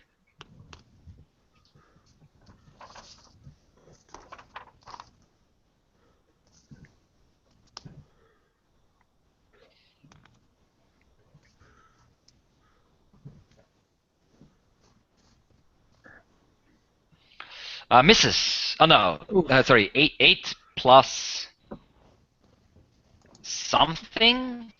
What's your hit bonus? To hit, that would be. What's your strength? Yeah, that would bring it down to a 6. Yeah. What? Okay. Yeah. Is Green Flame Blade the one that changes the attack stat to your spellcasting stat? I don't know the Sword Coast Adventure. No, it's the one that sort of hits someone else as well if you hit. But that's a miss. So that was Verix. Tholen, you're up. So there's 3 still up. No, how heavily 2. There's 2 still up. One. Yeah, both of them look wounded, but not heavily wounded. Okay. Just I annihilated the other one. Are they within 5 feet of each other? No, one of them's off to fighting Verix, the other one's fighting Flynn. They're about 20 feet away from each other. Okay. I will double check my spells, because I have not done this before with this character. I'm going to start off with a chromatic orb on one of them. Okay. Which one? The one that's not engaged with the rogue. The other one. Okay.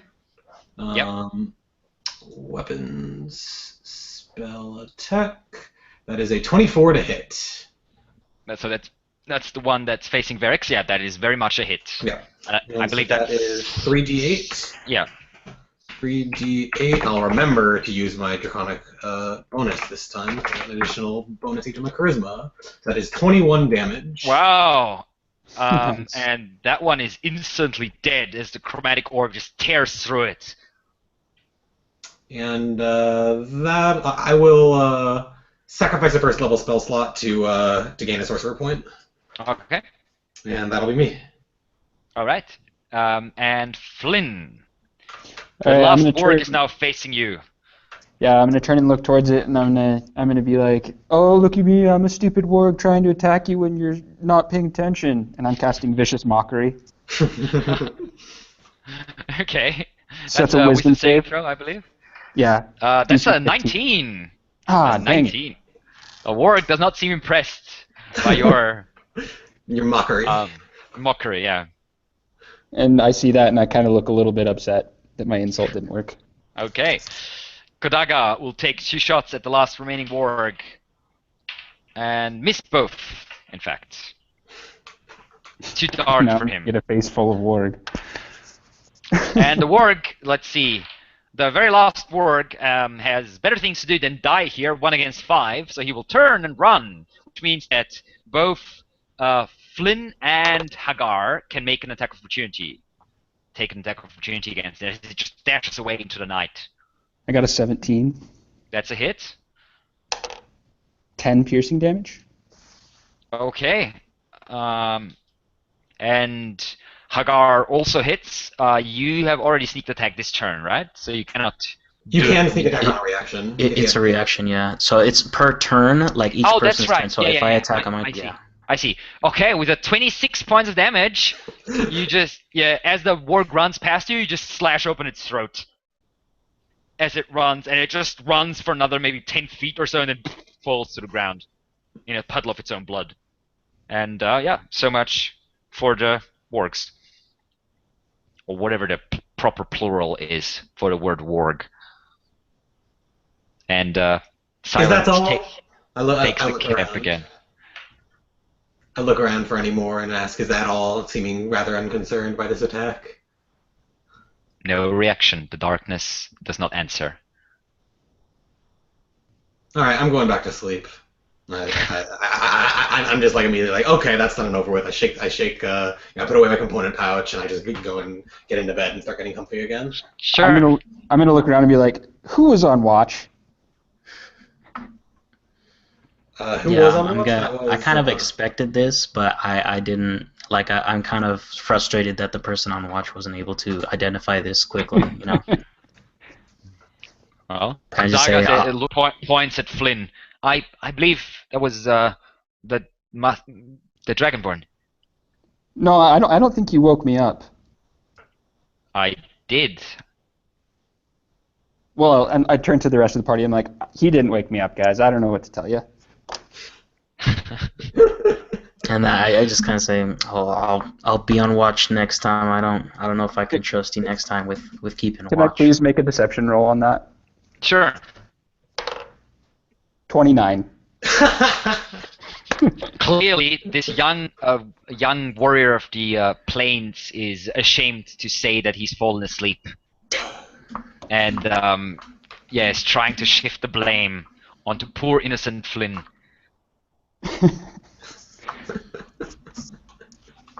He even starts to doubt himself a little bit. And I just kind of grumble, and I'm maybe- like, yeah, I'm going to go back to sleep, guys. Okay. So you do. The stinking wargs in your camp should be enough deterrent for most animals or other creatures trying to attack you in the middle of the night. And you can have a nice long rest, regenerate all your hit points, spell slots, and blah blah control points and whatnot that you have used over the course of the last day. And you start the third day of your journey, leaving the dead wargs behind. Yep. Kodaga's horse still seems a little upset with the circumstances, but yeah, I guess it is used things like that. Yes, and you travel on for all day without any encounters. There is nothing to be seen on the plains. Just grass, a few trees here and there, and that's it. But mainly grass, stretching all the way to the horizon. From the hills to your left, in the west, you are a good day's journey or so. Because I thought we were told it was 4 days' journey to the mountains where the dragon is. Yes. Kodaga, as you say that, he says, yes, we should be arriving at Frost Shadow in the afternoon tomorrow. It is a single mountain, rising straight up from the plains. You will see it soon. Okay. And indeed, as the morning slowly passes over into the afternoon, you do see the shadow of a single mountain. It's not super high, but the fact that it is raised up from the very flat plains makes it seem fairly high. It is now looming on the horizon. And I pull out my map and I add it to it. Okay. And you again camp for the night, this time without any incidents, despite... Yeah, I'm saying, like, I won't be like the guy in Watch for the second one this time. Sure. I just kind of... And I look over and I'm like, Varix? make sure that he wakes you up, because... Yeah, I'll definitely keep that in mind. Yeah, Kodaga looks slightly confused still. Not sure if he dreamt waking you up because he fell asleep, or... Deception, it's a mind-altering ability. Yes, indeed. Indeed it is. Yeah, but you wake up next morning and you continue your journey towards the ominous mountain Frost Shadow. And it starts growing larger and larger as you approach it, and at the same time the temperature drops. And you can see on the slopes of the mountain itself, there is snow. The mountain does not look much like a shadow, but it does look fairly frosty. I just take a deep breath in and I'm like, smells like home. Kodaga gives you a look. It is the breath of this monster that we come to kill. I'm from the desert. This is completely foreign to me. This is unfucking comfortable, and I start pulling out heavier weather gear and putting it on. Yeah.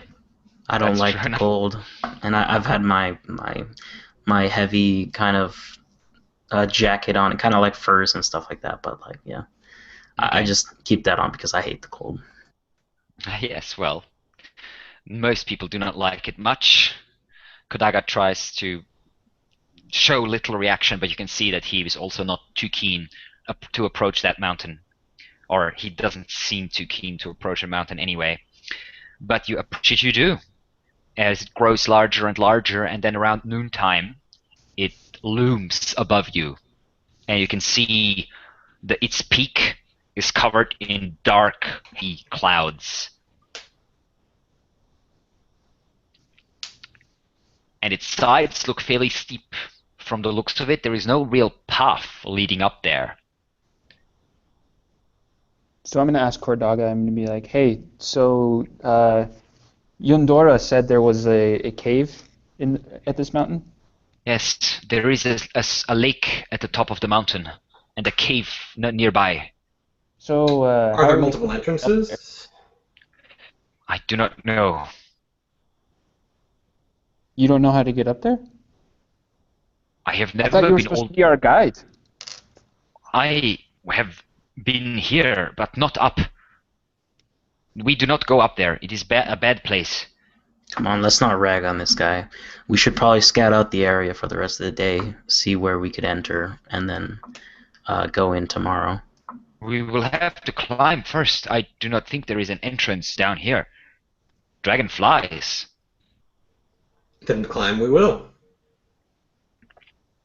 And he takes out a couple of the pouches that you have seen him putting on the horse as you started. He takes out a few ropes and a few small metal hooks and such, basically simple climbing gear. And he says, I will leave my horse behind. This mountain is no place for it. And he gives the horse a little pat on the butt, and the horse just moves away maybe about 100 feet or so, and then starts mostly fairly peacefully grazing.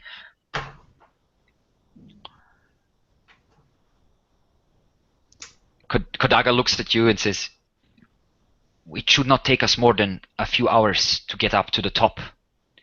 Do you wish to remain here until tomorrow morning and then make the ascent in the morning, or do it now? Let's just do it now. I've got a question for the DM. Sure. So I can turn into a giant eagle. How many people could I carry? One halfling. One halfling? Yes. I'm fine. I'll walk. All right. I can well, fly. That is true, you can fly. Although that could cost you control points, and I'm not sure if you want to use them up. Oh, trust me, I do. I want to roll Okay. on one of those tables eventually. Oh, did I say that? Jesus. Oh, You're one of those players. oh, of Please no, course. please no. All Please right. no. All right. Okay, so what do you do? Start straight up. Well, I have like pythons and a hammer out every once we start moving up, I'm gonna be attaching myself to a rope and like every few feet switching each kind of python, kind of keeping myself secured onto the. So the climb itself is not like you're climbing a straight up wall. It's just a fairly steep ascent. So it's not like real climbing as such. It's just going up fairly steep side of the mountain. But it's by no means like a wall. But still, tying yourself down might not be the worst idea. I mean, you could still fall and tumble all the way down there. Yeah. And you have to ascend several hundred feet, so in fact, like several hundred yards, in fact. In areas where it's like a bit steeper and stuff like that, I make sure to do that to make sure I don't fall. Okay, so whoever takes the normal route, the normal climbing route, give me an athletics check with advantage because of the ropes and such that you can use. And if anyone wants to take a less normal route, then obviously tell me. So you see me, I'm just walking up to stiff walls, and I just walk right up the walls, and then just continue going, and I'm literally just walking up them as if they're not there. Yeah, that's true, and yeah, you can see his feet just sticking onto the wall, and he just, even though his body is like this, like bent backwards, and it looks like he's walking on ground, even though the ground itself is like steep, but he doesn't seem to mind much. And Kodaga is just staring wide-eyed as this is happening. Yeah, so I'm going to pull out my little pan flute, and I'm just going to play a single note, and as you guys are watching, I turn into a giant eagle. Okay. Polymorph. Okay, as Okay. feathers grow on your body and two big wings spread out. And actually, I'm going to go and fly up pretty high, and I want to scout the mountain out and see if I can see the entrance to that Sure. cave and the lake How and all long? that. How long does polymorph last? It lasts for, I think, an hour. Okay, that's perfect then, without any problems. Okay, so you just leave the group behind, and you start flap your wings and fly up. In the meantime, Verix and Yeah, it's concentration 1 hour. and Hagar and Kodaga are climbing. So Would Verix seems fine without any problem. You just start scaling up the mountain. Yep.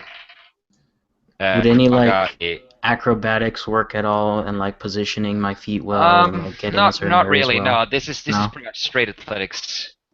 Kodaga has a 14. That's good enough. He's not nearly as fast as Verix is, but he's not falling. So a 9. Okay, Hagar, you are very slow. A couple times you're nearly fall, like catch yourself at the very last moment with a rope and such, and then continue on very, very slowly. Your ascent is about, I don't know, half the speed of the others, I guess. And while this is happening, Tholen is just walking. I will say, I don't know if it would do anything. I am an earth genasi, so like difficult terrain on like rocks and stuff like that, maybe it'd help anything. It would help you a little bit, sure. That's true. It would actually increase your speed a little bit, yeah. So you wouldn't be quite as slow. Maybe with keep your- up just a little bit, but I'm still Yeah. struggling up the mountain. Yeah, exactly. While this is happening, Flynn the Eagle is soaring high above the mountain of Frost Shadow. You can sense as you rise up that the air up here is very cold, and you can see the top of the mountain is nearly flat, and there is a medium-sized lake up there. The lake itself, however, is frozen, but there are cracks running through the ice. Even though the ice is fairly thick, you can see a few jagged pieces of ice standing out of the lake. And then on the other side of the lake is a very large cave entrance. Okay. Can I? Side of a rock, basically, a massive rock, and Can I- the side of that rock is the hole. Okay. Can I see if I can see anything underneath the ice at all? Not really, no. There is nothing there. There is water, obviously, eventually somewhere, but Okay. that's all you can see. It's just white and slight tinge of blue. The All right, ice itself seems quite massive. From the jagged pieces that you can see, it's at least about 2.5, 3 feet thick. Dang. Okay. I'm gonna try and kind of just fly around and see if I can scout out a good place for us to rest. Sure. There is. Give me a perception check. With an eagle, I believe you have keen senses. You have advantage on that. Sweet. So then that's going to be a total of 20. Okay. You find a good spot on the far side of the lake, so on the side that's opposite the cave. There is a few rocks that are sort of raised up from the ground, and in between those rocks there's a little bit of space, enough to accommodate maybe 6 or 7 people if they're hunched together a bit closer. That would hide you fairly well. Okay. Then yeah, I'm just gonna kind of go to where they're gonna finish their ascent, and I'm just gonna pop back down there, and I'm gonna turn back into Dragonborn. Okay. Okay. Yeah, it takes about. Question: how much farther do we have? You mean like To climb. time-wise, or you're yeah. you're in the ascent right now, so maybe halfway up or so, but still a couple hundred feet. Okay. All of a sudden, everyone sees Varix just jump backwards off the mountain and popping 2 control points for some wings. Okay. As the wings, the demonic wings, whoosh, come back out again and carry you up, whoosh, whoosh, whoosh, up the mountain. For a second there, it looked like he was about to suicide as he was just pushed himself off to jump, but then the wings caught him and carried him up. Kind of mutter under my breath, show off. Yes, well, Kodaga is just staring wide-eyed up there. And It's just not subtle, but it is muttering effective. something. Muttering something under his breath and shakes his head. And continues climbing. And yeah, so Tholen, Flynn, and Varix, you're now on top and looking down, and you can see it's probably taken another half hour or so until Kodaga, who's hanging back a little bit so that Hagar can keep up, and Hagar himself. I'm just walking at normal walking pace up the. Yeah, exactly. So that's why you're double. They're basically you're basically double their speed. Yeah. So you're like Spider-Man up the mountains. How are you doing? Only without. I'm more like a magnet, just like sticking to it, just walking up. Okay, yeah. Okay, so yeah, as I said, you see that your two companions will probably need another half hour or so to get where you are at the moment. The three of you. Okay, yeah, I'm just gonna keep on going. I'm gonna tell everybody about the place that I found for us to rest in. All right. Rest? Aren't we attacking the creature momentarily? Probably wouldn't be a good idea to go at it at the moment. Yeah. I think we should stay the night and then attack it in the morning. All right. Yep. Okay, so you wait until the group is back together again, and then Flynn leads you to this little protected space that he has found in between the rocks. It is, as you are now up on top of the mountain, it is very cold up here. You can see your breath, and as your breath exits your lungs, it actually fogs and then sort of freezes a little bit, and there's like small pieces of ice falling down to the ground as you're breathing, basically with every breath. It is very cold. I kind of mutter, I hate the cold. Just shoving do we know where the cave entrance is that we're looking for the cave on the lake? You can see it, in fact, from here. The cave entrance is massive. It's about 25, 30 feet high, and at least that wide. It's a massive cave entrance. Even though you're still about maybe 300 or 400 yards away from it, basically the width of the lake, you can still already see it in distance without any problems. Gentlemen, shall we sneak ahead as quietly as possible and enter? What is the plan? Are we waiting here for the morning, or are we attacking right now? I think we should attack right now. I'd like to wait so I can get polymorph back. Whatever. You know what? Whatever you guys want. The faster we do it, the more money. I feel like there's danger in staying in this cold environment, and I feel like there's danger staying near this beast itself. It could come out and see us. We should move quickly while we have the element of surprise. Well, we will need a fire if we stay the night. That much is for sure. I do hate the cold. The faster we can get this done, the better. All right. If you guys want to go in, we'll go in. Yep, let's go. Okay, so you start crossing the lake. The ice itself is obviously slippery. It is ice, but it is not. There is no chance of it cracking. So whatever you can see, there's massive cracks, as if something really big or heavy had landed on it. Maybe the dragon itself. But these cracks are not all the way through. They're just on the top part of the ice. The ice is more than strong enough to carry you and probably at least another 10 or 15 people of your weight at the same time. And there is no movement around you. Everything is still. The only thing you can hear is the crackling of ice every now and then. You can hear just subtle shifting and sounds. I'm trying to move as quietly as possible. Okay, you can give me stealth checks, those of you who want to, anyway. 25. Alright, you are very quiet.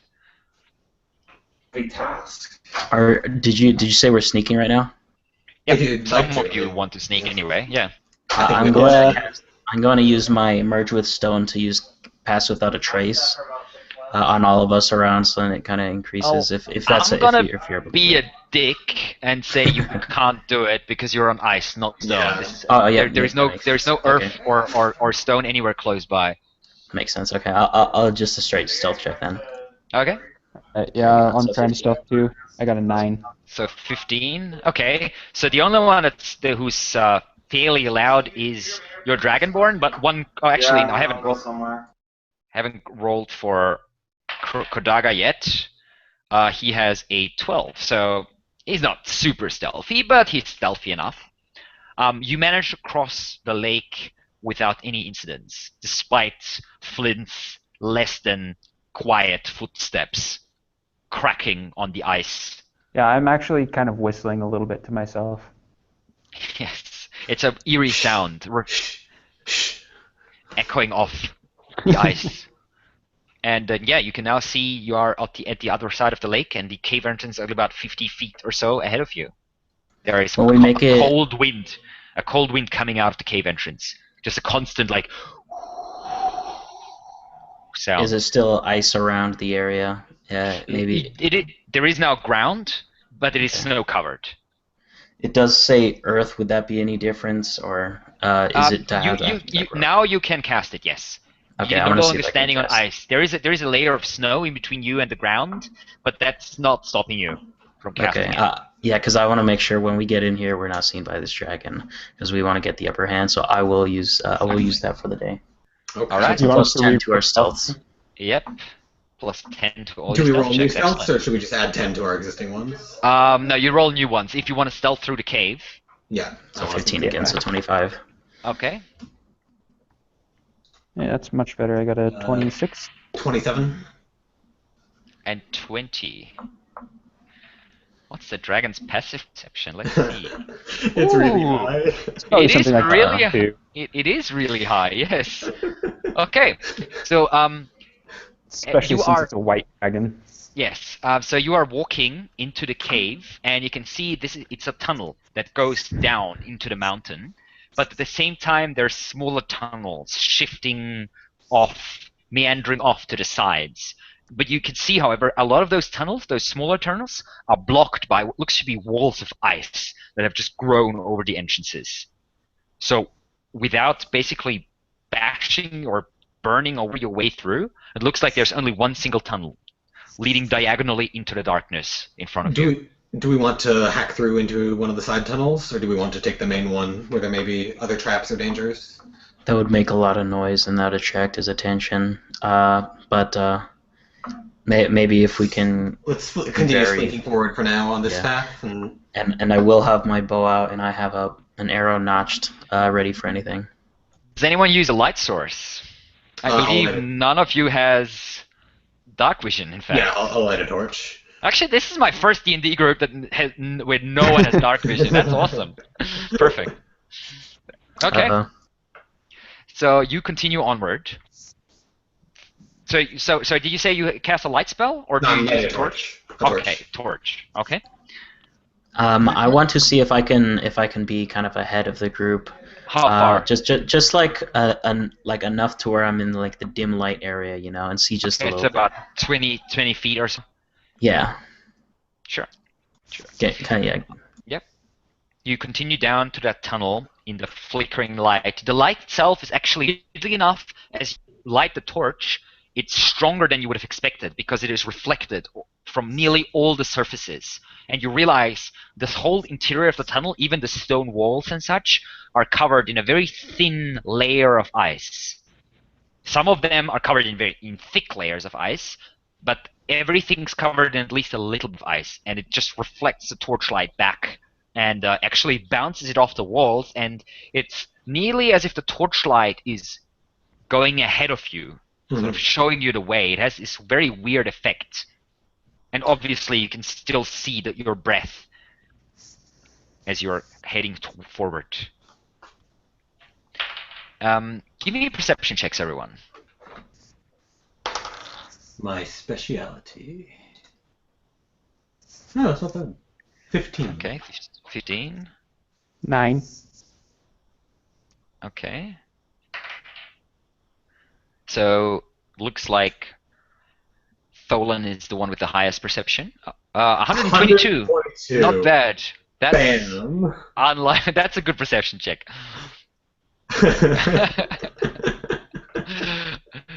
Yeah, I doubt that's these infernal vessels. They're fucking overpowered. Look at that. Who made that shit up? Who made that shit up? Yeah. 13. Yeah, that sounds more reasonable. Anyway, so Tholen, while you are walking, you hear this perpetual sound of wind. This.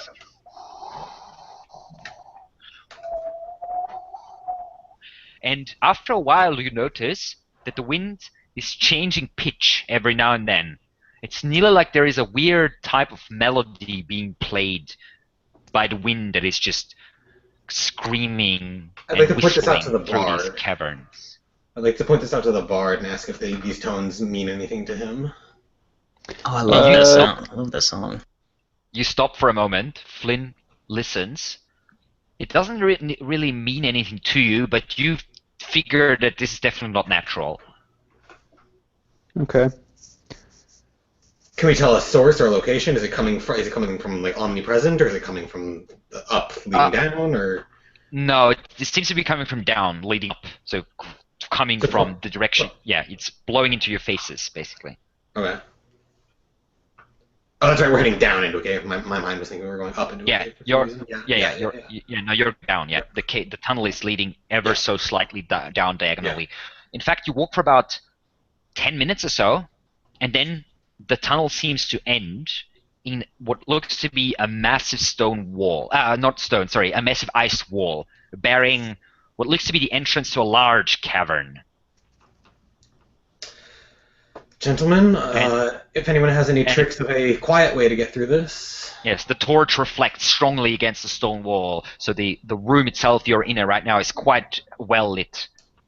I'm gonna have a torch kind of prepared just in case that one goes out. This is an ice cave, by the way, so I'm definitely having torches ready because I can't see if I don't have it. That is true. Well, you're not the only one. No one can see. In fact, Kodaga has silent way and is just clutching his bow with slightly trembling fingers from the cold, and just blowing into his hands every now and then to warm them up, and just has an arrow notched, and is looking around. Does anyone have a quiet way to get through this wall? I can get us through, but it'll certainly make some noise. Unfortunately, I don't. If I was a red dragonborn, maybe, but... Varix hold the finger up to his lips and says, "Shh, quiet." And then, as he does, he closes his eyes and see how many control points is this one? 2 more control points, which brings me down to 3 left. All right. And fire ray. Okay, so you just raise one hand, and a stream of fire comes out of it, hitting the wall of ice. Roll damage for that. Okay, the damage, that would be 3d6 plus my wisdom. All right.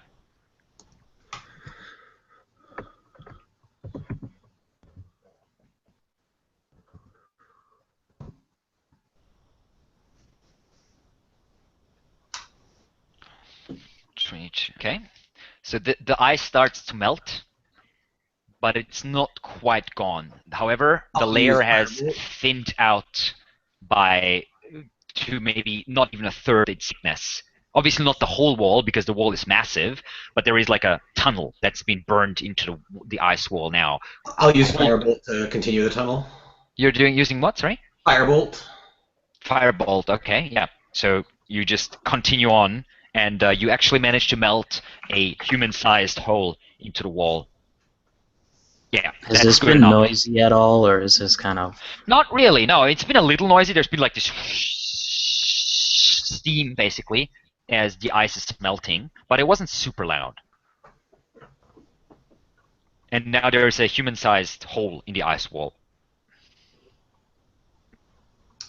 Well, I'm kind of expecting if, like, this wall would probably hold off any people, this might be it. So if we're going in, we're going to have to start going in guns, or like arrows blazing. There we go. Does anyone have any preparations before we enter the Beast Slayer? Any of us secretly a cleric and wants to cast aid or something? You know what? Nah, just kidding. Varix grabs his crossbow and gets a bolt ready. All right. I look to the party and I ask, would anybody like to be invisible right now? Kordagas raises a slightly trembling hand. Just give it to the guy that's going to die in 2 seconds. Yeah. Yeah, I'll look over for it. I'll be like, okay, yeah, and I'll cast invisibility on him. Okay. And he disappears. And you can hear him like, oh, what? I thought that was just a figure of speech in your language. Well, thank you. I'll try to do my best. Surprise the beast. That would be good. Let's do it. So who wants to go in first? I will. I would imagine the invisible dude wants to be like up front, right? So you could. If anything happens, Sure. Kodagas. Invisible dude first, then the meat shield. Then the meat shield. Yep. I'll go first. Yes, sure. And he just disappears inside. I'll see if I can stay behind because I'm not too far behind. Maybe I'll be in the middle or something like that. Okay. The I'll just tunnel be itself is standing there. not very wide, thick. It's only about 10 feet long or so. That's how thick the ice wall was. So I guess it's Cordaga, Varric, I forget your character's name. And then I'm fourth, Sure. and then the bard in the back. Yeah. I'll take up the back. Okay, so you slip through one after the other, and you are standing in a minute later or so, or a couple seconds later, in fact, you are standing in the middle of a large cavern. You can see not that much, weirdly enough. For this cavern is way too large for the light of the one single torch to hit the walls and bounce off like it did in the tunnel itself. What you do, however, see is there seems to be some sort of raised podium made of entirely of ice, like a small hill in the middle of the chamber itself. And there is obviously ice on the walls. It is even colder than outside in here. You're slowly starting to shiver even more than you were, despite the adrenaline that is pumping through your veins. But there is no attack, and you do not see any movement. Can I make Maybe a it's not perception here. check to me to see if we can see any more than that, or is that all we can see? You can, certainly.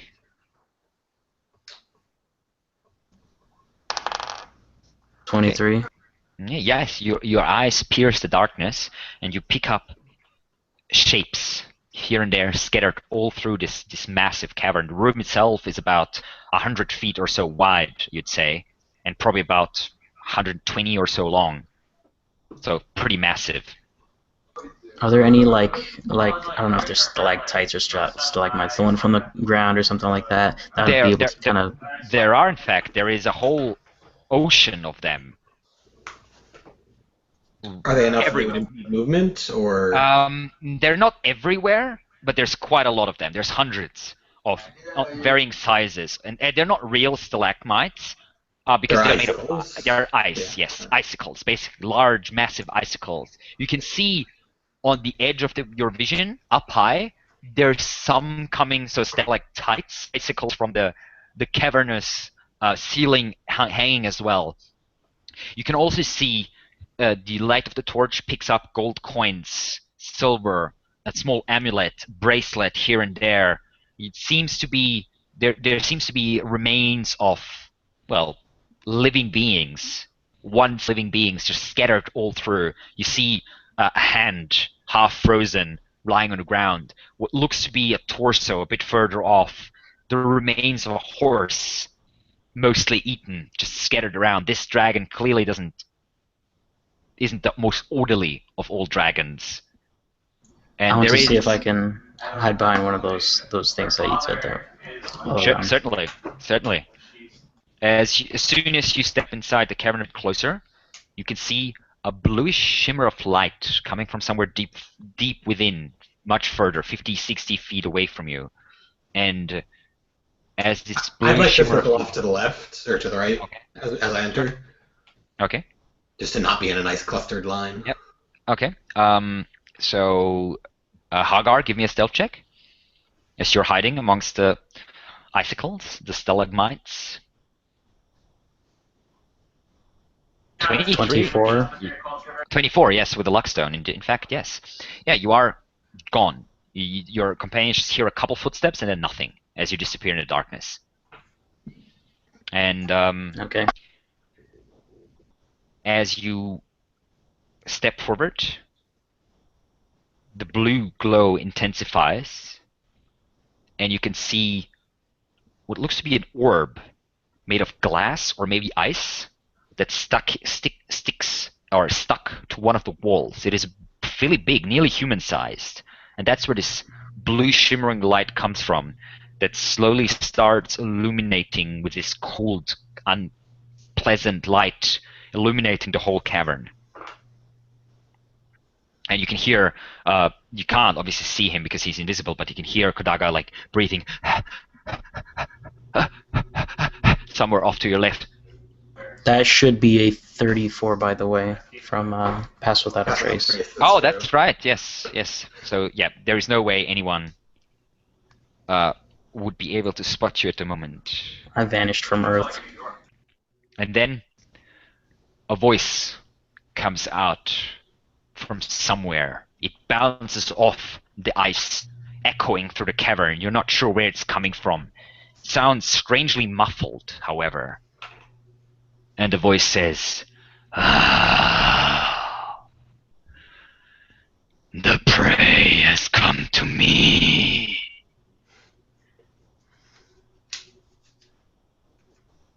Yeah, I'm just very quiet. You dare enter my lair, enter my mountain, uninvited.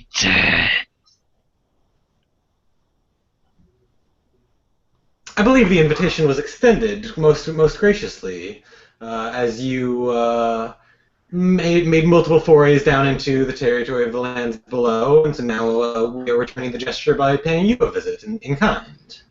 And seeing that he's talking right now here, I kind of have my arrow knocked and expecting him to go towards Jacob. Moving off to the side. You have a big mouth for such a small creature. Well, as you very well know yourself, it is not the size of a creature that determines its capabilities. I would not agree.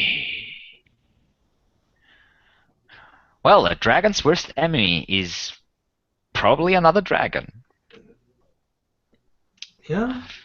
I think it's a Tarrasque.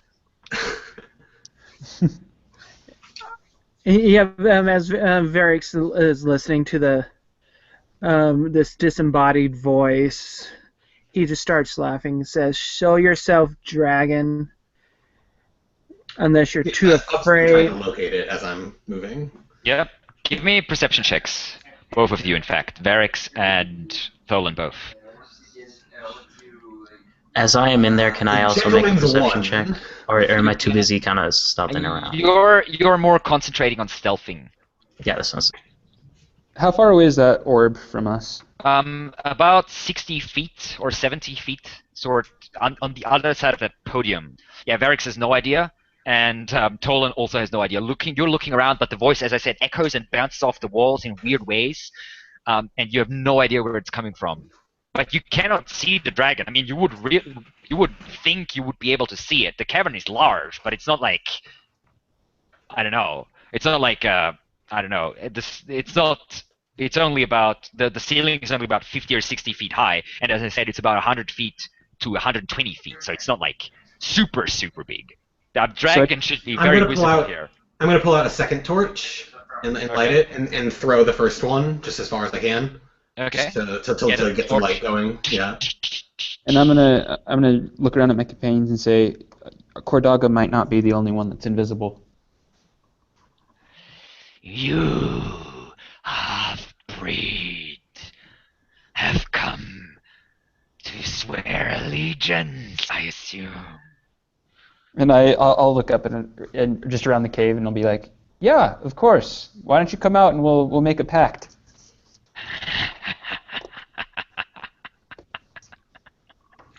Varix pipes up and says, "Forget that. I'm here to bathe in your blood. Oh yeah, by the way, your mother was a mind flayer."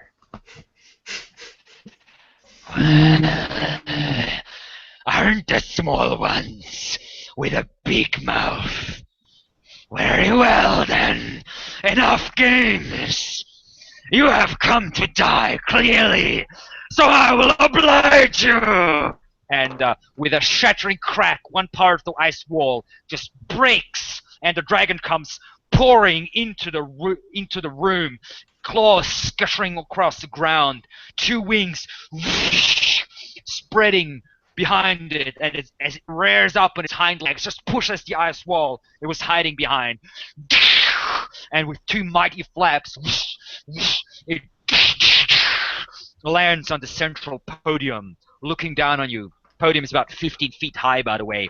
This massive beast, curled inward with one long white serpentine neck, a white head with two eerie blue light-filled eyes, and it seems to have like a mane, basically, like a lion's mane made of icicles, massive icicles and spikes just sticking out all sides of its neck and the sides of its head, and it just lets out a roar. Your death is here. Tell me, how would you wish to die? I respond, And, not today. The dragon is up first, and that was his turn basically, as it broke through the wall, landed on the podium, and screamed out its fury. Hagar, you're second. What do you want to do? Okay, so I was wondering if attacking and then using my bonus action to hide would work at all in this situation. Possibly. There is enough hiding places. So that's what I'm gonna want to do. I do have my arrow knocked, and I am releasing it at this point at the dragon. So where is that? Where's it at? Ooh. 26. The very first attack flies through the air, strikes true, pierces the dragon's hide, this massive armor, and hits it straight in the arm, and goes quite deep. Brackish black blood starts pouring over the white scales. A very strong contrast, and that will be, let's see, 8. I put the crit in wrong, but let's just double. You want me to roll 4d6 once again? Yeah, just roll another 4d6. Yes. So that's already 27 points of damage. Wow. Yeah. So and then okay, do you want me to so that is 36 that already points of doubled? damage. The 8 needs to be doubled. Or It is already. That's the 5. Yeah. Okay. It included that in there for you. So it is 36 points of damage as the creature just roars out in pain. And yeah, I'm gonna hide as All much right. because I think if I stay here, he's definitely gonna go after me. Yeah, you have to move as well. But yeah, you I like step out, shoot, Yeah. step back, that type of thing. Okay. Yep. Roll me a stealth check. Okay. 21. And is the passive without a 22. trace still relevant here, or is it not? It's not no, it is concentration. I can never remember if that's concentration. All I know is I read it. It lasts. I don't know. It lasts up to an hour technically. Okay. Let's see. Pass without It is trace. concentration. It is concentration, but it lasts an hour. Yeah. You So continue it with would- plus 10. Yeah, it So would it's up to still be you. up. This is an icy area. I don't know if that Well, has any effect on it. masking and companions for. Well, there is enough ground as such. It's not like just ice, so it would still be up. Yeah. Okay, That'll so be a that'd be a 30 32. Okay, and you are gone from view again. Okay. Nice. That was your turn, Verix. It is your turn now. Alrighty, he is going to cast can he use green flame blade on his crossbow No, that's bolt? the melee. That's a melee attack. Okay, that's what I thought. Alrighty, Yeah, melee attack with a weapon. Yeah. alrighty, he is just going to aim at the dragon's eye with the crossbow bolt or with the Alright. crossbow. Just notching bolt and letting fly. Sure. Yep, and he's going to pop one control point for. Well, I'll do that next Okay. for my bonus Yeah, action. just do one attack So- first. Yeah. Yep.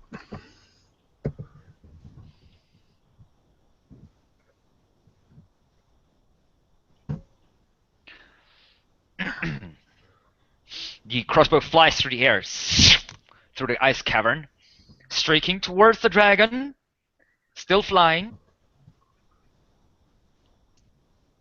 Misses. 10. No, it just flies wide past the dragon's head.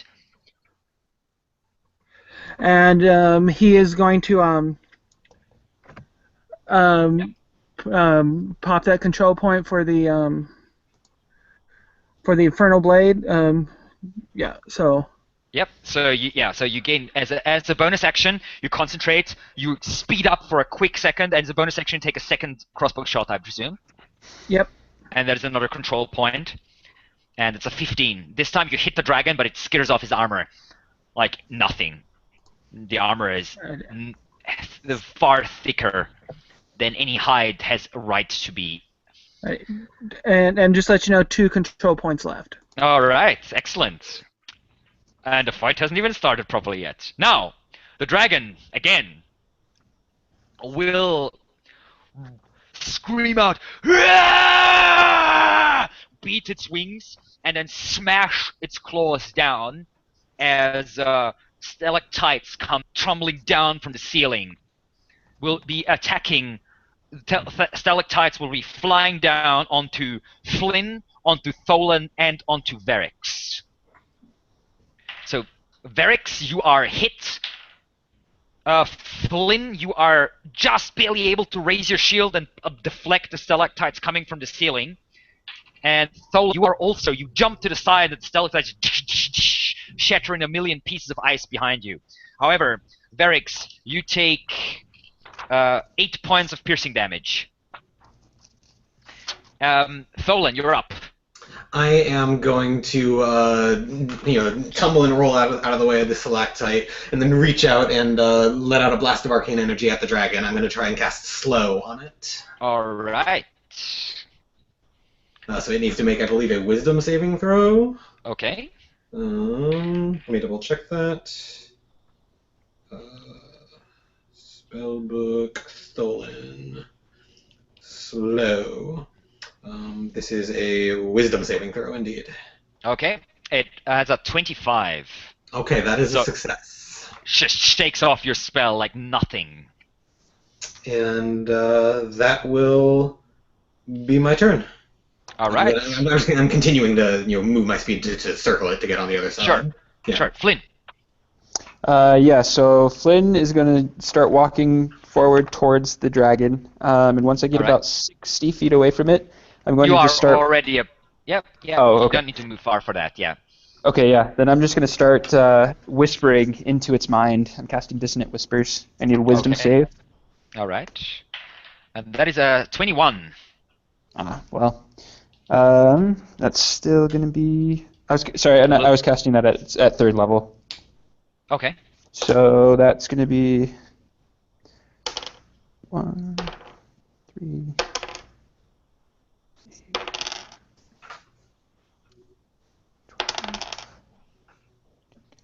So, on a success, he's going to take 7. Okay. Yeah, the dragon doesn't seem impressed. He shakes off the spell without really sounding or looking hurt. And at the end of your turn, it will use a legendary action. Just gaze around, looking for that pesky fucker who shot that arrow at it. And that is a 24. That's not good enough to find you. And that was Flint's turn. Kodaga shoots 2 arrows, appears out of nowhere, shouting out his defiance, shooting 2 arrows at the dragon, and will actually hit with 1 arrow. The first one bounces off its hide. The second one, however, pierces the hide. And you gave him advantage on the first roll? Yes, I know. That's why. Yeah, it did. And deals 8 points of damage to the dragon. Dragon takes it without too much of a flinch, and it is now the White Death again. The White Death looks around and will leap forward and jump towards Tholen. Okay. And just leap forward, landing on the ground, running up to you, ignoring everyone else for now, just makes one claw attack at Varix as it runs past him. Varix, you can also roll a attack of opportunity against it, although however you do not have a weapon out at the moment, so it would just be a fist attack basically, as you strike out with the crossbow against it. And the claw attack against Varix will hit. The claw swoops down, and that will be 14 points of damage against Varix, as the claw strikes through your magic armor and rips open the side of your chest.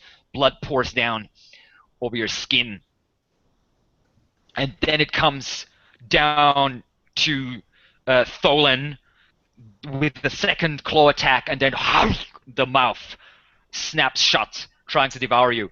The claw attack will actually miss. You jump backwards, the massive claws hit, slicing through the air inches in front of your face, and then the neck arches down. I'm going to try and cast shield.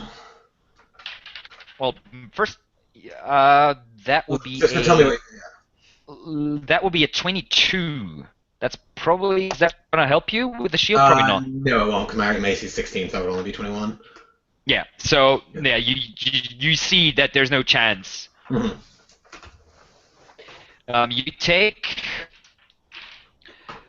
17 points of piercing damage and 6 points of cold damage. So 23 total. As I'm the looking mouth for snaps shut. All right. That was Parath's turn. Hagar, you're up. Okay. So as I see, like, they're kind of getting threatened, and I'm kind of in a healthy situation. I'm gonna see if I can get the dragon's attention. I'm gonna shoot the bow again at him. Okay. So one sec here.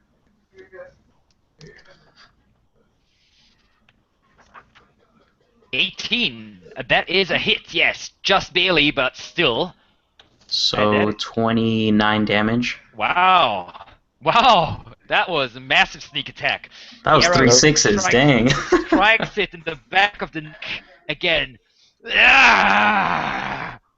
And I yell out, kind of, "It's not cold enough!" Trying to get his attention. Yeah, the head turns towards you, looking straight at you now. There you are! And that's my turn.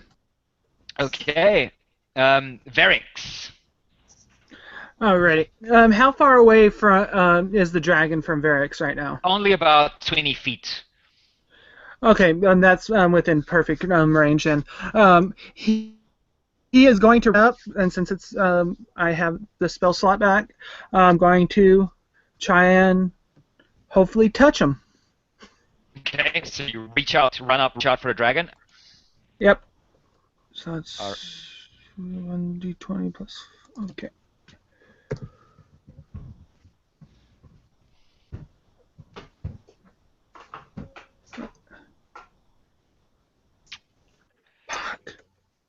But as the dragon hears you coming, it just swipes out with a hind leg, and you have to jump backwards, abandoning any thought of attack for the moment. Is it too late? Is it too late to use Devil's Luck, or would I have to do that before? To use what? Sorry.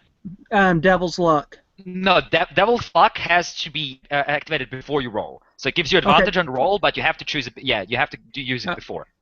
Alright, that's what I thought. Okay. Anything else? Nope. Okay. That was Varix's turn. The dragon's turn now again. It turns towards Hagar, and its eyes flare, and you can see mist forms in the air around you. Heavy, heavy mist. Extremely cold. Give me a Constitution saving throw.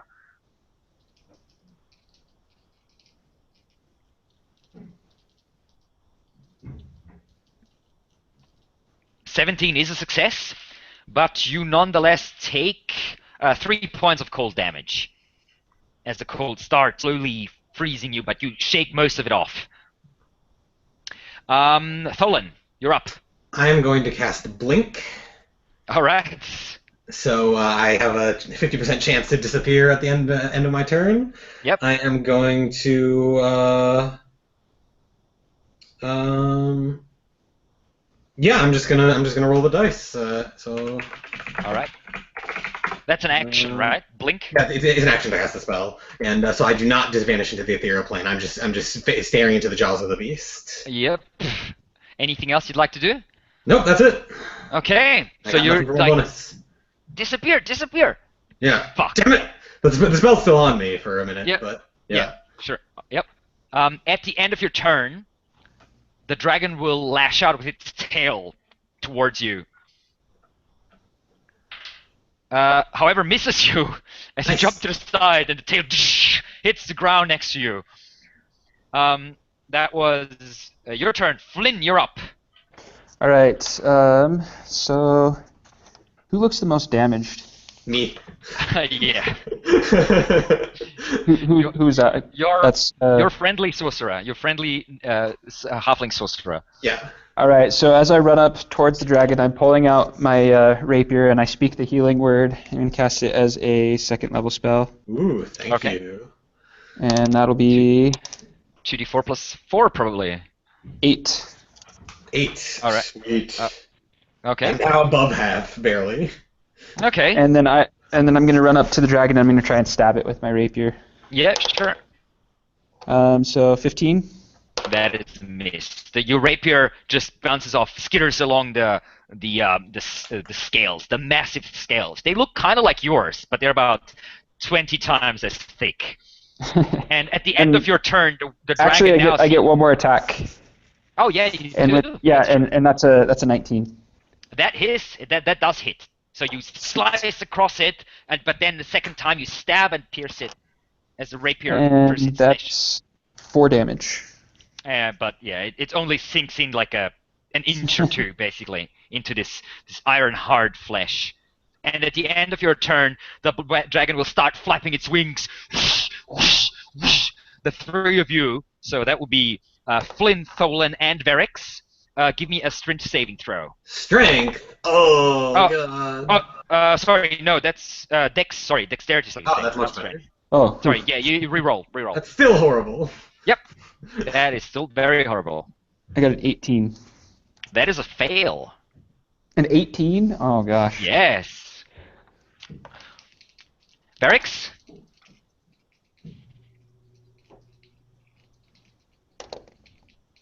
Mr. Vessel? Hello? Dex saving throw from you, please. 4. So that's also a fail. So all of you take 14 points of bludgeoning damage and are knocked prone onto the ground. And the dragon will fly up and land above Hagar. Does that provoke attack as an opportunity? Technically, yeah, it does. So you can take attacks against it if you wish. I guess I'm wielding my actually, torch in no- my component pouch, so I'll swing with the torch. Okay. I'll try a strength. Yep, strange base attack. So that's a 5. No good. Yeah, you're flung backwards and just laying on the ground. Lash out, there's no chance in hell. Yeah, I missed 2. Okay, yeah, all your attacks just go wide. And as I said, dragon lands over Hagar, now looking down on you. Death has come for you!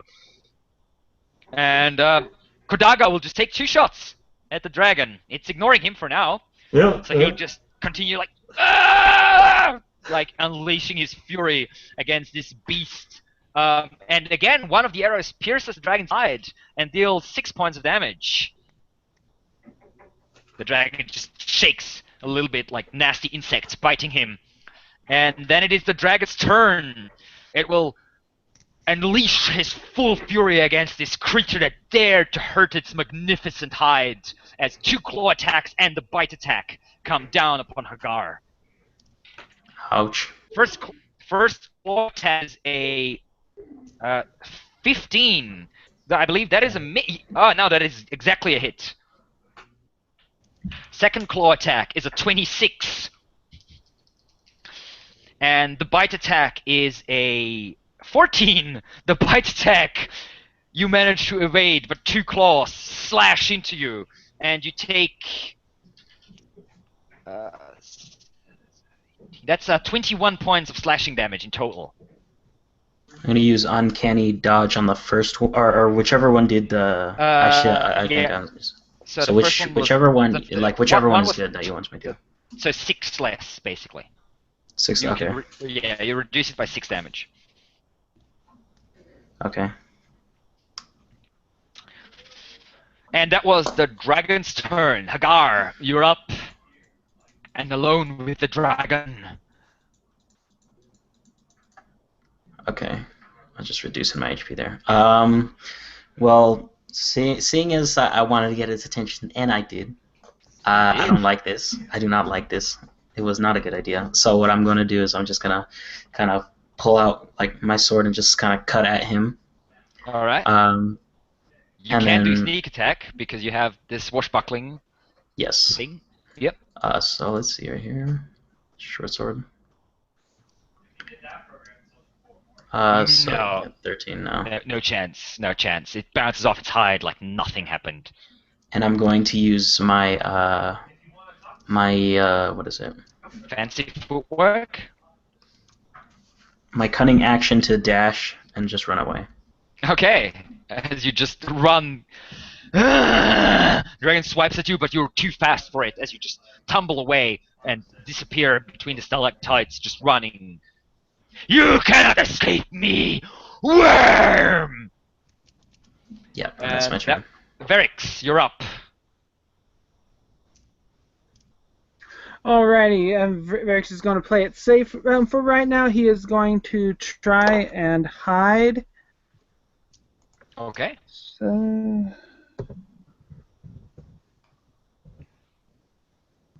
You're prone on the ground, so you can't move very far, but you can still hide. Oh. There's plenty of stalagmites around, and you're a Oh, halfling, yeah. so. No, Yeah, the dragon knows definitely exactly where you are. Yeah. Let's see. He's going to reach into his belt and grab one of his potions of healing and swig it down. That's the action, in fact, so you can't use it at the same turn as the hide. But Oh, you, okay. have it in, Alright. you have it in your hand for now. The dragon at the end of Verix's turn. Oh, actually no. The dragon lair action. It just stomps down 1 foot, and where Hagar is running, right in front of you, a wall of ice just flies out of the ground, just builds itself up, and basically blocks the path you try to escape.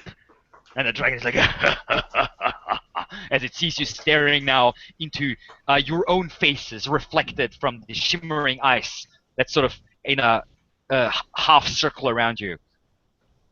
Tolan. I will. I'm going to use my action to cast Slow on it, and I'm going to heighten the spell so it gets disadvantage on the saving throw. All right. So I spend 3 sorcerer points for that.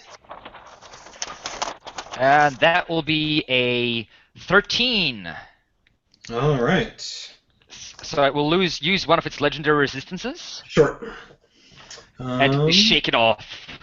And I am going to. I'm going to spend. No, I'll use my bonus action to expend a 2nd level spell slot to get 2 SP. All right. And you want to roll whether yeah, you disappear? No. Okay. Oops. 29. What? 18, so I do disappear. Yeah. Gone. Okay. And that is the end of your turn. Flynn, you're up.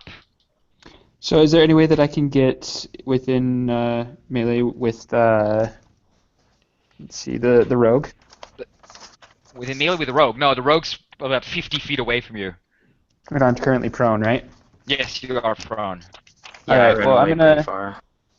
Yeah, I'm gonna hop up. Can I get within melee of the dragon? It moved about. What's your movement speed? 30? I did 30. use a bonus action to dash away. I don't know if so that would be like 60 feet. I don't know how Yeah, much that would 60 be. feet. Yeah, about 60 feet. Yeah. So, No, yeah, but the dragon's not behind, at you, where the dragon is where you were, not where you are. So Yeah, so I'm yeah, I'd thinking if say he's pretty far away from me, sure. maybe he's I'd like say closer. 15 feet. Yeah, that should be just about enough. I'd say to reach the dragon. And it's Okay. sort of Well then, your back yeah, is I'll its cast back is a. towards you. Yeah, I'll cast using my last second level spell slot. I'll cast Healing Word on our rogue, healing him for. Okay.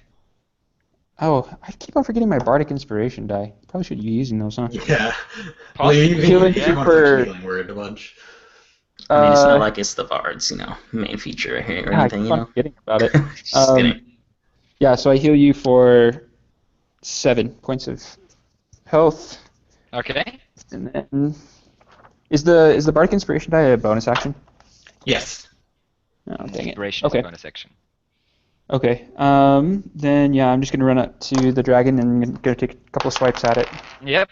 Sure. and miss with my first one, and then 20 on the second one.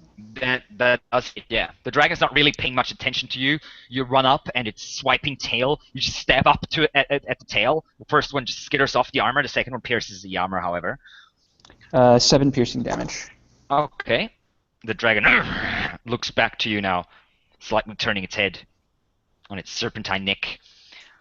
And it will use at this very tail to immediately smash down on you at the end of your turn. And that will be 23. Yeah, that So- hits. Yep. Let's see. That will be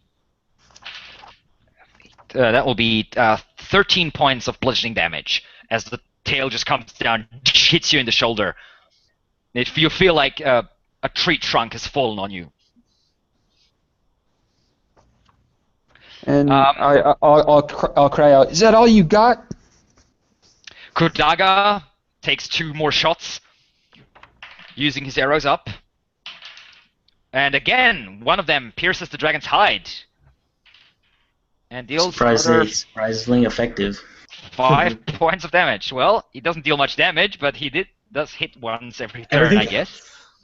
How's Yes, the dragon everything looking? counts. Is it looking like it's barely been touched, or is it? No, it's taken some damage, but it's not bloodied yet. Okay. It's still looking fairly healthy. There's 2 large wounds and like a bunch of smaller ones that it's ignoring mostly, but the 2 large wounds definitely hurt it. The 2 crossbow bolt arrows actually sticking out of like its shoulder and its neck. That was Kudaga's turn, and the dragon will use Kudaga's turn to smash another tail attack down onto Flynn, and he says no to Flynn. And that's a 22. Dang it, hits. So that's another 13 points of bludgeoning damage. Okay. Yeah, I'm looking pretty rough now. Traitor! He looks down onto Flynn. Will turn now towards him. Look around. I will kill you last, he says to Flynn. And looks over to Kudaga now. And just spew forth a cloud of white. Kudaga stumbles back, jumps to the side, and has a natural 20 on the saving throw. Nice. Stumbles to the side, however, still takes 22 points of damage, which leaves him just barely alive. He's lying on the ground, half his body covered in frost. We'll take it. Cordaga for MVP. Yeah. But he comes back up immediately and says, "For my parents, I'm not finished with you, creature!" It's like heavily trembling, still somehow holding his bow. And the dragon is just like, disappointed slightly. That was the dragon's turn, in fact. Hagar. The dragon seems to have forgotten for for the moment anyway. Bad idea. I was kidding. That's probably a good idea. I'm just gonna move up 30 feet up to it. Let me Yep. check. So you're Just one another 30 feet away from it now. 1 second here. Oh no. So then I'll pull out that bow and arrow again from that 30 feet. Let out another. Okay.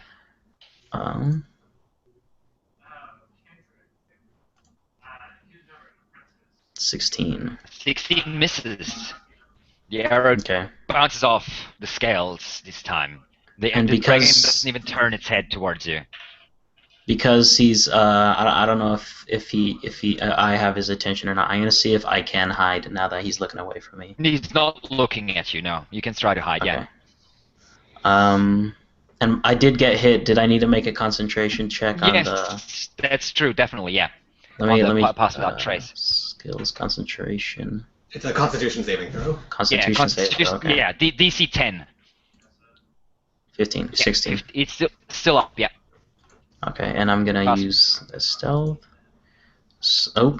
A natural 1. So 11, so 22, 21. If natural fails, the dragon I don't know if they do. still sees you. Okay. So that's probably my action. Yep. Yep. Verix. You can see now. One of your allies has disappeared. The other two are looking fairly rough, and Kodaga is nearly dead, like half frozen in place, shaking heavily, but still somehow standing. Verix is starting to look pretty rough himself. He's like, casualties always happens.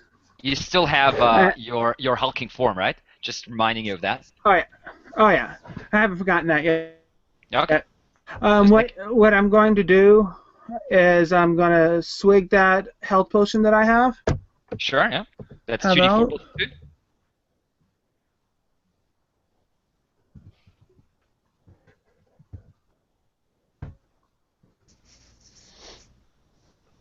Seven. Okay, you 7 health. Alright. And you still have a bonus action and a move. Alrighty. Can I move? How far is the dragon from me right now? I'd say about 35, 40 feet. Okay, I'm going to move backwards my 35 feet. Okay, towards the wall, basically. Yeah. Oh, okay. And as bonus action, crap, what can I do for that?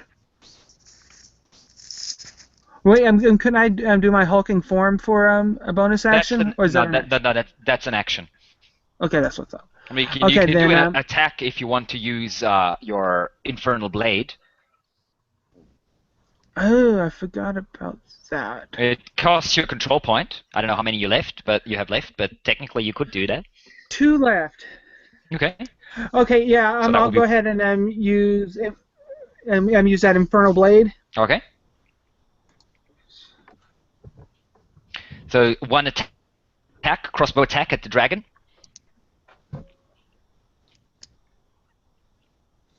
Nice. 18 does hit this time. Roll damage.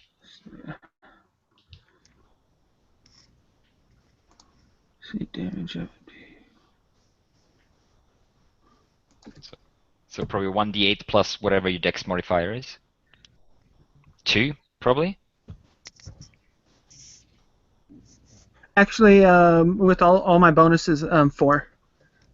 Okay. Oh, and by the way, don't forget you have an ability called Infernal Strike. So you can use it now if you want, because you are 7th level. Infernal Strikes, once per turn, when you hit someone, you can choose to deal 1d8 additional fire damage.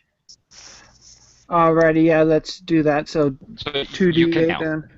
Yep, so 2d8 plus whatever your dexterity is. As the crossbow bolt flying for the dragon bursts into flames. Wow, 20 points of damage! Maximum. Nice. Nice. Okay, and the dragon has you definitely have his attention now. It looks over to you now. As the arrow, the flaming energies of hell itself burst forth from the crossbow bolt as it strikes into and burns through the dragon's hide. Okay, as a layer action, the dragon will look around and say, "No one survives!" And it will stomp his leg once more, and an ice wall springs up in place where you burned your hole to get into the room, shutting off the exit. Tholen, you whoop appear. Yep, I reappear and shifted another 10 feet forward, because that's what Blink does, it shifts you 10 Okay. feet. I'm going to use my action to drink a healing potion myself, and then my Okay. bonus action to Scorching Ray. Oh, So... is that quicken spell? Yeah, with Quicken Spell. All right. So that brings me down to 4 SP, weapons, 3 attacks. And the dragon, by the way, is now bloodied. Okay. So that's 19, a 9, and a 19. 2 hits. So those are 2d6 each, I believe, for Yes, Scorching Ray? 2d, so 4d6. Yeah.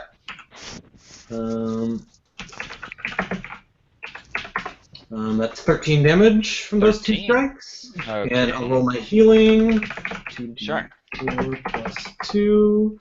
And I will roll my blink. And I do blink out of existence again. Dragon starting to get a bit frustrated, and it's starting to look hurt now, with the fire and the blades and the arrows flying from all different directions. It's starting to look hurt. And Flynn, actually, at the end of Tholen's turn, the dragon will lash out in frustration again, a tail attack against Flynn, because he's the only one in range at the moment. Just trying to smash you into the ground. With a 15, that is a miss, I believe. Whew, yeah. Yeah. So you jump to the side and deflect with your shield. Okay. And then I'm pretty bloodied at this point, breathing heavily. I'm going to cast Cure Wounds on myself at 3rd level. Okay. So that's D8s, right? 3, so that's 3d8 3d8 plus. No, it's d4. 3d8. Oh, Cure Wounds. Cure Wounds. Yeah, Oh, I'm okay. casting Cure Wounds. All right. So it's 3d8 plus my spellcasting. So... Yeah. Oh, sweet. So I go up 20 hit points. Not bad. Yeah. And then as my bonus action, I'm going to inspire the rogue. All and right. just say, try to sneak attack him again. Quick, I'll distract him. And yeah, just so you know, you can add my bardic inspiration die to your AC and your damage as well. How much is the dice? At 7th level, it's a 1d8, I believe. D8. Yeah, it's a D8. Okay. Alright. Yeah, the dragon, of course, hears that, and he's now looking over his shoulder again at Hagar. That was Flint's turn. Kodaga stumbling up, notching an arrow, half-frozen arrow, to his bowstring, and shoots out 2 arrows again. But this time, his hands are shaking too much. The arrows fly past the dragon without doing anything this turn. The dragon, Parath, now looks over to Verix, pushes past Flynn, so you can do an attack of opportunity, lashes out towards Flynn with one single claw attack in passing. Does a 17 hit? A 17 misses. Dang it. It ignores your feeble strike with the rapier, slashes out towards you with one claw attack with a 30. That's just barely a hit. Did you say 30? Yes, 30. Oh my god. That is 11 points of slashing damage as the dragon just backhands you, basically, as it's moving past you, and then jumps over like a horse, running up to and rearing up on its hind legs and smashing down another claw attack and the bite attack onto Verix, the small halfling that's staring up at him defiantly with his red, fiery eyes. Claw attack coming down onto Verix first. Yeah, claw attack smashes into you without any chance of you parrying it.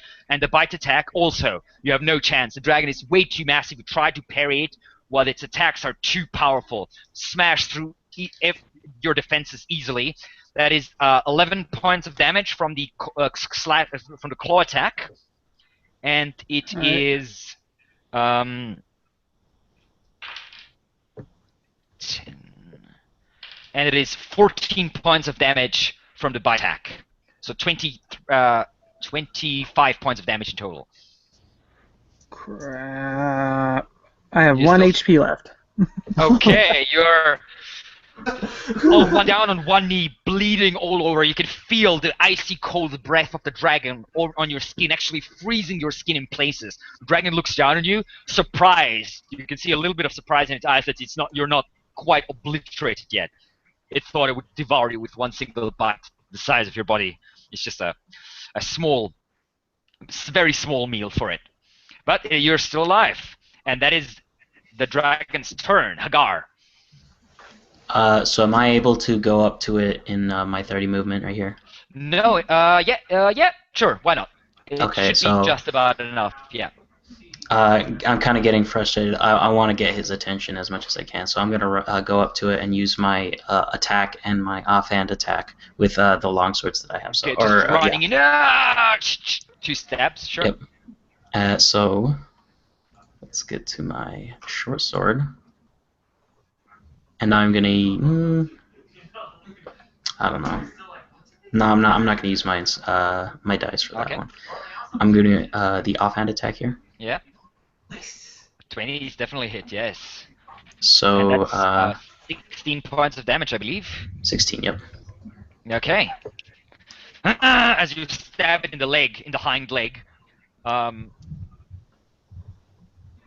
more blood coming out. The cold stream of blood hitting you and running down your forearm. Dragon's blood is not warm; it is nearly ice cold, nearly frozen.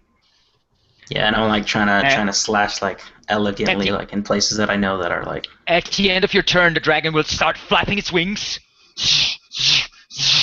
and unleashing a wind again. So we have Verix, Hagar, and I believe Flynn. You're in melee range as well at the moment, right? Have you moved up? No, I shouldn't no, be.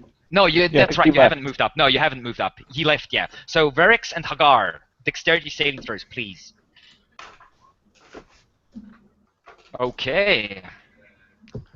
You still have evasion. No, not quite sure how you do that, but somehow you can evade that. Fuck. And you both fail, which means you both take 12 points of bludgeoning damage as you just smash onto the ground. Verix unconscious. And So 6 damage for me. yes, 6 damage. Evasion allows you to roll as you ran. You're still prone, but you manage to roll well enough to avert some of the damage.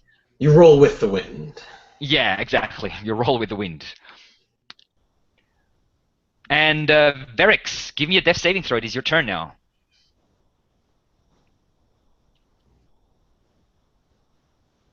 Was he not at like 1 HP? Is that what he said? He Yeah, was at but one now- point, he just took damage, so now he's. Oh, yeah, okay. he's unconscious. Yep. Okay, let's see. And that's just a straight up D20, right? Just a One D20, straight- you yep. want a 10 or higher? Yes. Come on, be good. Nice. 17. Success. All First right. success. First success indeed. That was Verix's turn. The dragon will turn, staring at. Let's see. In fact, it will stamp down onto the ground, and ice shards will fall from the ceiling again. Flynn and Kodaga and Tholan, are you there at the moment, or are you gone? Nope, I blinked out. Shit. So then Hagar, I guess. The three of you will take there is smashing ice shards falling from the ceiling on you. Let's see, Kodaga first. Kodaga manages to jump off the way. The ice shard exploding on the ground behind him. Flynn, that is the 13. You duck, raise your shield, and the ice shards explode on your shield, breaking into bits without cutting you. And Hagar, That will be a 14. So you jump out of the way, or roll out of the way because you're prone. Nothing. The dragon's ice shards don't do anything this turn. Tholan, you pop into existence just to see the ice shards falling down. Oh my goodness. So the dragon, did it move when it beat its wings, or is it still? No, it did not. It just beat its wings. It's still standing there. It's in between a unconscious Varix and a standing. Oh, actually, also a prone Hagar. Okay. How large is the dragon? How long is it? It would be about, I'd say, 40 feet or so. Okay, so I could pretty easily do a 20-foot radius spell on the other end of it and not hit my allies? Sure, okay. No problem, yeah. So I am going up in the air. Yeah, so I'm going to do my 4th level spell, Vitrolic Sphere, and I'm going to spend 3 sorcerer points to heighten this. Nice. So it needs to make a dexterity saving throw with disadvantage. Okay. 19 and a natural. So that's that will be a 12. A 12. That is a failure, but it'll use it. They will use its legendary resistance, of course. It still takes a little bit damage, right? Half the initial damage and none of the other damage, so it takes half of 10d4. Okay. Wow. That's So Roll20 is very handy for that sort of thing. So 10 points. 10. Yeah, is the total. Yep. So that was that, and I will use a bonus action to stack a 1st level slot for a 2nd SP. All right. 2 sorcerer points left, and now I will attempt to blink out of existence. I'm going to try and back further away, try and get some cover behind that pillar in case I don't blink. But I blink. The dragon is frustrated, looking at you, but then you are disappearing. You can just hear its frustrated roar echoing in your ears as you. Oh, sorry. It takes an additional 4 damage on that because it's acid and I'm the acid sorcerer. So an additional 4, so an additional 2. Okay. Yeah. Yeah. Okay. That was Tholan's turn. Flynn. All right, I'm going to run up to our downed halfling, the unconscious one, and I'm going to cast a 3rd level Cure Wounds. All right. So that will be, let's see, 15 healing. Okay. And as you come back to consciousness, I just say, go get him, buddy, and I give you a Bardic Inspiration. Okay, so now both Hagar and Varix have Bardic Inspiration. And what does the 1st level exhaustion do anyway? Disadvantage on ability checks. Yeah. Okay. So Varix has disadvantage on ability checks now. Shouldn't play too much of a role, I guess, at the moment, but who knows? No. How about if I have something that actually gives me advantage, or would it just negate? Would that? Well, it's only ability checks. It's so attack rolls and saving throws are not affected at the moment. It's just ability checks. So if you try to stealth, if you try to climb, that sort of stuff. But yeah, if you use Devil's Luck, that would cancel it out. So you'd have a straight up roll, basically. But you can use Devil's Luck for better things, I'm sure. Especially because you only have 1 charge of it, so make it count. Oh, trust me, I am. Okay, that was Flynn's turn, and at the end of Flynn's turn, the dragon will smash its tail down onto Flynn, as he likes to do. As soon as he steps into range, basically. And that is a 24. And that will be 13 points of bludgeoning damage. Okay, yeah, Flynn is definitely hurt. Still barely on his feet, though. Yeah, so many tail attacks. You're just like bruised and ribs cracked and everything all over. I do want to make note on that last short sword attack I did. It isn't 7, it's 4 damage as it was an offhand, so it doesn't use any of the dexterity bonus. Okay, so it's 3 less. Yeah. Okay. And Kodaga still somehow alive despite the dragon's best. Yeah. All of us are gonna die. He's gonna get the killing blow. Yeah, definitely. Another 2 shots, and one hits once more, and that is 8 points of damage. The dragon's now getting really pissed with that little boy. You can see the dragon. Not sure whom to attack. Still looking for the weird sorcerer, wizard, or whatever he is that keeps popping out of his existence all the time. Someday I'm not gonna blink and it's just gonna destroy me. Yep, that's pretty sure. I'm pretty sure that's what's gonna happen the first time you miss that blink. And Paraf's turn, the dragon. Now, let's see if its ice breath is back. Yes, it is back. Lovely. Don't sound so excited. Don't sound so excited, yeah. Oh, I love playing dragons. So the dragon will just Come at me, bro. straight down on you, onto Hagar, and also onto Flynn, both of you, as it just rears up and just spews the ice onto both of you. So that's a Constitution saving throw from both of you. Oh boy. 7. Come on, boys, row high. Oh, jeez. That's a fail. I was ready for dexterity, my bad. So both of you fail? I'm going down. Yeah? Okay, that's 47 points of cold damage. Luckily, it's halved against me. Not like it matters. I'm actually down then. Yeah, I am too. Both of you frozen in place by the dragon's cold breath.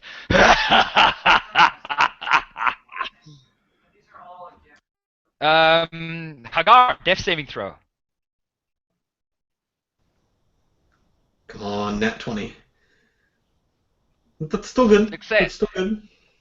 I don't believe you get a +1 from the luck stone though, but still, You, it's 11. you do. If it's a bonus to all saving Really? throws, you do get the bonus. Yeah. Oh, okay. So like Interesting. bless and like a cloak of protection. Those do work Okay. on that saves. Oh, excellent. Cool. Yeah, so, well, that's a 12 then. Anyway, either way, it is a success. And that was Hagar. Verix, you're prone on the ground, but you have not been hit by the icy cone. Luckily for you, because the dragon hasn't realized that you're conscious again. Varix opens his eyes, and they are the brightest shade of red anyone's ever seen. He is obviously pissed off to the extreme, and I have 1 control point left, and I'm expending 2 of them. Okay, so going down to -1. Excellent. And I will be doing... Crap, where's my sheet? There it is. I don't know how you feel about stuff. I don't know. Would I be able to say uncanny dodge at this moment, or is that too late? Because I forgot about that. Sure, why not? Strong survive. That would, sorry, just moving time back a couple seconds. So that would have been 47 halved is 23. 23? Yeah. So I'd be okay. Would you still be up? Yeah. Okay, so you're still alive then, not frozen in place. Just I could just take my turn after hers, right? blue. Yeah, exactly. Just take turn after Verix. Okay. So Verix, you're using the strong For him. survive. All right. Excellent. Yep. That will. So you take roll 1d6.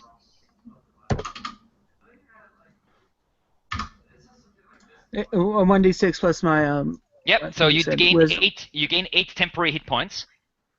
That was your bonus action. You still have an action, and also give me a wisdom saving throw, please. Alrighty, let's see. Getting interesting. As the demon Oh, yeah. inside of you is trying to take control. Now you have no more control points left. So your seals are broken. Thank goodness I got proficiency in that saving throw. Yes. Well, yeah. Every infernal vessel does. 23. Yes. No problem. The demon has no chance. You're holding it with your iron will, pushing it back inside of you, and still siphoning off energy to strengthen you. Okay, you still have an action and a movement. What would you like to do? Alrighty, as my action, I am going to try and stealth, even though I'll be You at have disadvantage. on that, and the dragon has a very high perception, so it's very unlikely for you to succeed.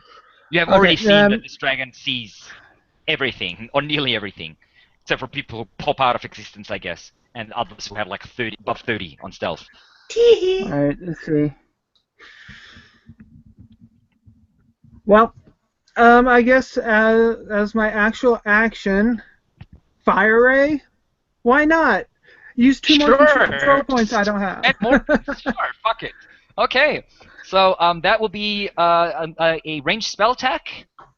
Yep. Let's see, 3d6 plus wisdom. No, so first you have to hit. 3d6 plus. Oh, right. You That's have right. to hit first, yeah.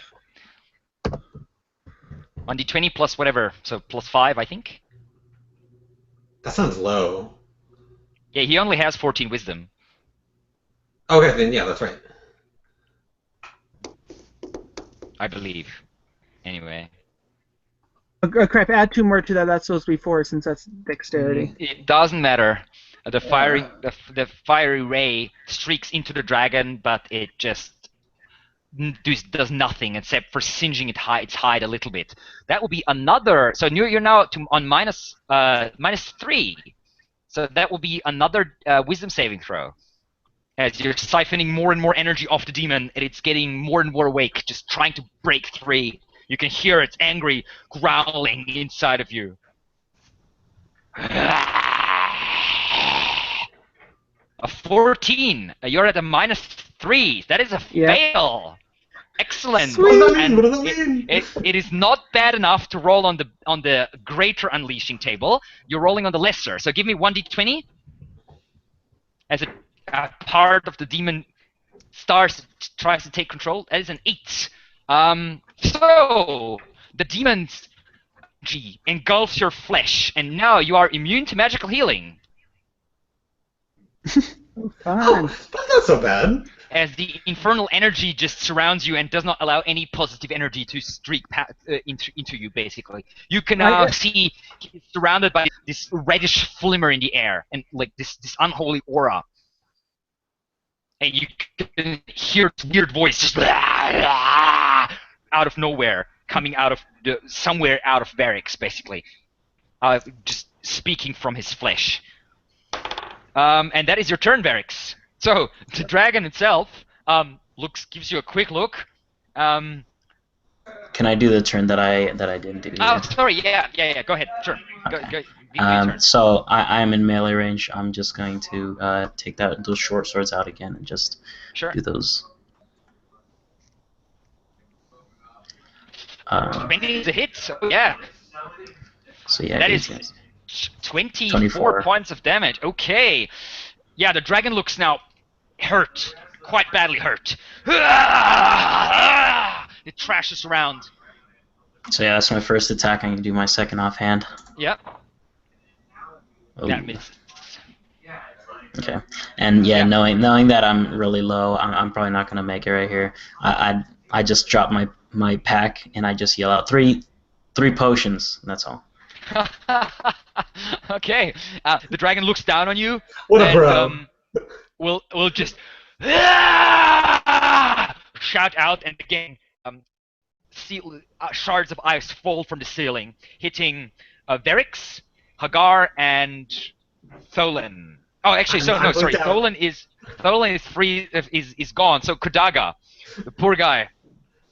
Let's see. Just killing ethereal. Verix first. Yeah. Verix, even though you have this infernal shield around you, the ice pierces it. You take 14 points of piercing damage, so that breaks through your temporary hit points. I believe you had 8 of them, which means you take 6 points of damage. All right. Then the second attack is against Hagar. That will be a miss, in fact, with an 11. And against Kodaga, that will be a 21. So Kodaga tries to jump out of the way. But this time he's not fast enough. He stumbles, slides over the ice, and just... And you can just see his broken form pinned to the ground with these massive, jagged ice splinters that has just pierced his body as he's just torn apart. He's probably fine. Tis only a scratch. Yep. It's just only a flesh wound. It's just a flesh Indeed. wound. Tholan, you appear just in time to see Kudaga die. So I appear right as his body falls, and I'm just like, well, sucks for him, and I'm gonna unleash everything I got. So I'm going to start off with a scorching ray. That's my last spell slot above first. All right. Weapons, spell attack. 17. Misses. 15. Misses. 26. Does hit. That is 9 damage, fire damage. All right. And that's a nat 20, right? No. Oh yeah, okay. And So that's 19. That's And then I'm going to spend my last 2 sorcerer points okay. to just quicken spell and acid splash. So he needs to make a dexterity saving throw. Okay. A natural 1. Yay! Oh my god. Do I really Save. have to use a legendary resistance on that? I think I have to. Yes! That's just embarrassing, but That's his Sure. third legendary resistance, though, right? it is, yes. Okay. I'm out of spell slots, but that's good. Mostly. Okay. I'll have her first level left. Yes, now well, let's see. you have worn him down, I guess. And now let's see if I can blink out again. Yep. 1, Let's see. 20. 11! Yes! I blink out! The dragon just slashes through the air you just disappear just before the claw connects. That That'll be blinks. my turn. Okay. At the end of the turn, angrily, the dragon smashes its tail down upon Hagar. Yeah, that's 26 or something like that.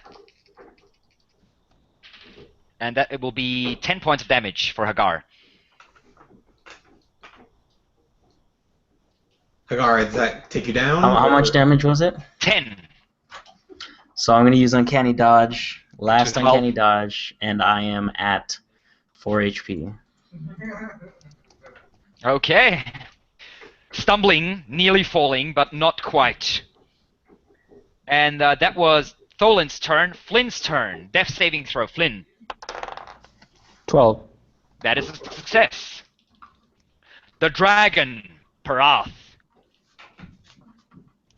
turns, sees Varric, sees Hagar standing in front of him, and sees that Hagar is heavily wounded and will just like arrogantly slash a single claw attack your way, just half like turning away already, and do 2 attacks against Varric. So the first claw attack against Varric. That's an 18. I believe that is a hit against Varric, yes. And the bite attack against Varric is a 16. That actually misses. So the bite attack bounces off your magical armor. That the claw attack slashes through it. So Varric, you take 11 points of slashing damage. Yay, I'm down again. And you fall, flung through the air. The second claw attack against Hagar is a plus. That's a nothing. Miss. A 13. You duck under the claw. You got this, man. We got this. I got this! That was Parath's turn. Hagar, you're up. It's like one of those anime moments. I'm like, stabbing at this dude. So here comes another short sword attack. Okay. Hit. 18 damage. Oh my god, 18 damage! You rip into the dragon's chest, the short sword pierces its hide and pierces a lung or something. You can hear this wheezing sound all of a sudden, and blood just spurts out with every breath of the dragon. It stumbles, but still remains standing. Last attack. Here we go. And using my inspiration. Okay, 12 plus 1d8. No! 17 is not enough. Dang it! So close. Yes. Okay, and I'm just gonna run around that. Dragon the pillar. actually, for the first time, it raises a claw and just blocks your attack, basically, with a claw. Okay, and I'm just gonna run around the pillar, see if I can get away from its attention. with Alright. the rest of my movement. Yeah, you move 30 feet away. Varix, death saving throw, as you have 2 levels of exhaustion now, which I believe halves your speed. That's a fail. As its lair action, the dragon will focus on to Hagar, and again this icy mist starts surrounding you, trying to freeze you as its eyes glow blue. Give me a Constitution save. Okay. I'm not happy about this. Oh, 10. That is a fail. No, that Dang. actually that is a success. Ooh. You nonetheless take 4 More points than of 4. damage. Ah, that's just enough. Dang it. I'm at 0 now. Actually, you don't take any damage because you have evasion. You have That's evasion. with dexterity. Oh, that Yeah, you're right. it You're doesn't right. work with con? Oh, that's right. No. Yeah. Okay. Just dexterity So- now. The cold mist gets into your lungs, and you try to get out of it, but you're not quick enough, and you just fall to the ground and basically unconscious, just in terrible pain as your lungs start to freeze. Dang, so close. That was your first time going down, right? My turn went by, so uncanny dodge. So that's gonna be 2 points. That doesn't work on saving throws. Oh, it That only doesn't, works on okay. attacks. Yeah. Yep, you're right. Okay. So you are sadly down. Is that right? I thought it works whenever. I think it's just when you take damage you can have it. Is it only on attack? Pretty sure it's an attack. Yeah, it says when an attacker that you can Yeah. see hits with an attack. Hits you with an Yeah. attack, yeah. Because Yep. evasion is the other thing. So they're two Yeah, different right. things, yeah. Right. Varix is down, Hagar is down, Flynn is frozen, Tholen, you're up. I blink into existence. So this dragon's looking really rough, right? Yes, extremely rough. He's basically holding itself up with the very last of its strength. You can see one of its hind legs is sort of shaking, barely able to hold the weight. The head is sort of rolling from one side to the other. There's a lot of blood spurting from a deep wound on its chest. I only have first level spell slots left. I think I'm just going to use a cantrip. I'm just going to firebolt it. Oh my god, if you kill it with a cantrip. Hey, I made it burn a legendary resistance on a cantrip. I That am is so true. happy. Roll Weapons. the attack. All right. Here it comes. 16. No, the firebolt just hits straight in the face, but it blows its cold breath against it, and the firebolt just disappears. All right. Let's see if I can blink out again. No, I do not blink out. I am ripe for and available. Okay, and Until I'll move up. So there's that big pillar in the center. I'm going to move up against that, so I'm breaking line of sight with the dragon. Obviously, Okay. it can move and get to me, Yeah. but yeah. Yep, certainly. The dragon will stumble forward and will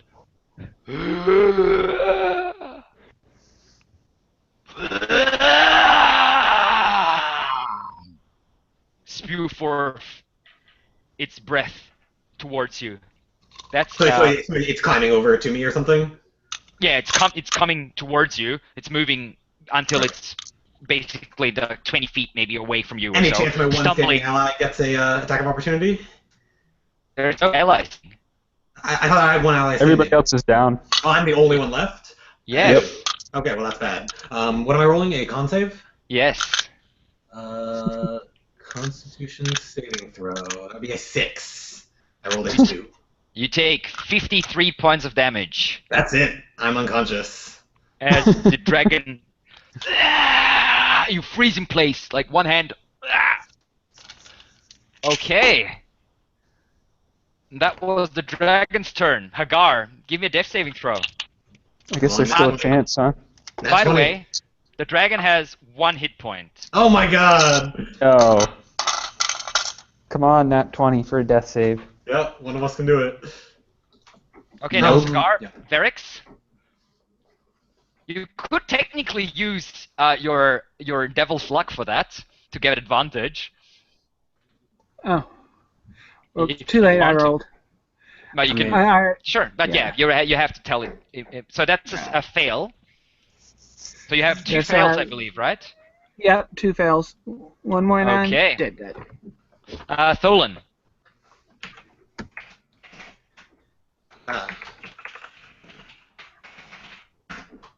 The fail. Fail.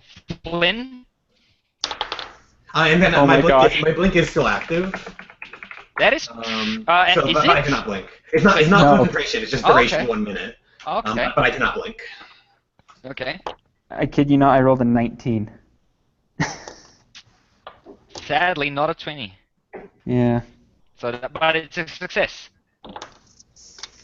So, the dragon will come up, heavily wounded, and it will eat the wizard, the sorcerer. All right, so that's 2 failed death saves. Which kills me. Yeah. Yep. Just as you are Does my swallowed body down. does my corpse blink out of existence on my next turn? We'll find out. I didn't know Yes, it. we will. Maybe the dragon will not get enough nourishment from Yes. you. Hagar.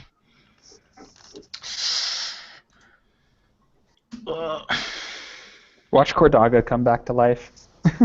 No, he's frozen. He got ice breath. He's Oh, dead. did he? Oh. Verix. So Hagar, what's how much successes and or failures do you have? I have. I have one. You saying Hagar or him? Yes, Hagar. Me, Yeah. I have 1 success, 1 failure. Okay, and Verix has 2 failures, 1 success. Yep. At the moment. Tholan. Tholan's dead. So Flynn. But Tholan, you can roll to see if you blink. Come on, I want my body to blink.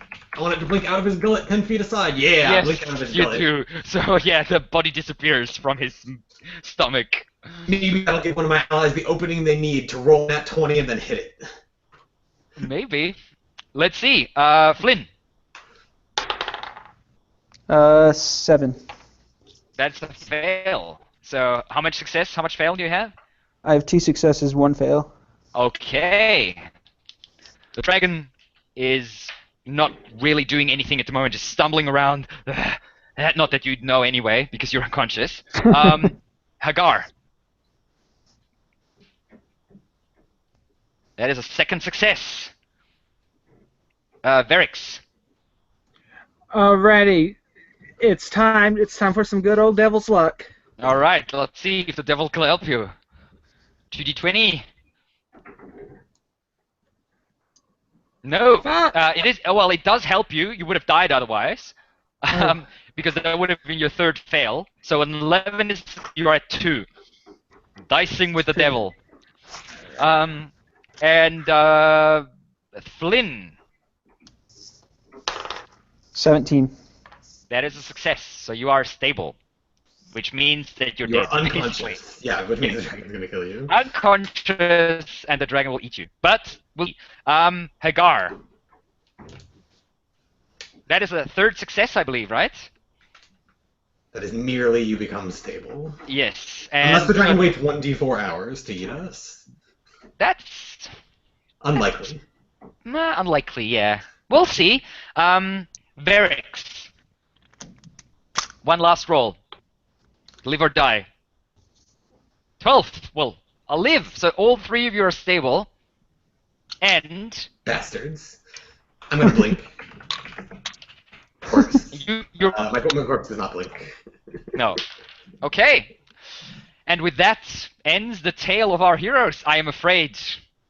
Let this be a lesson to everybody watching about when you encounter a dragon. The absolute worst strategy you can do is just walk into its lair and just start attacking it. That's like the worst thing you can do. Well, But that was what our adventure party was designed to do in this one shot. Which is take Yes, that lesson to definitely. heart. Never do that. definitely. Excellent. Well, yes, Parath, the White Death, is successful, I guess, if you can call it 1 hit point successful, as it has been so close. So close. So the I'm party so did- sad. Yeah. I'm sad no one else was making it make saves on anything because it had to use all of its legendary resistances on me. And Yeah. Well, that was really the part unfortunate heal, for I me. guess. Yeah, the bard So I had was to like heal, I waiting guess. for like when is the Yeah, I was damage? trying to keep everybody else alive. Yeah. Yeah. Oh, good Well, fight.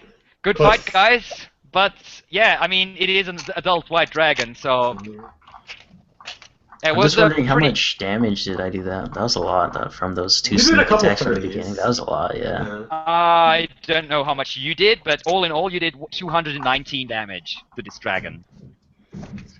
So Nice.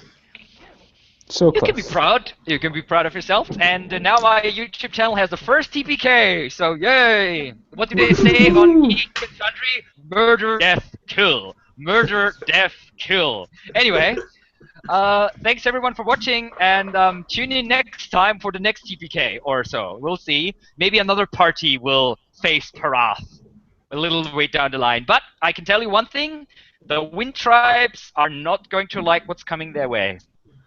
Anyway, thanks Thank you for having us. you guys for watching, and good night to all our viewers. See ya. Yeah, thanks.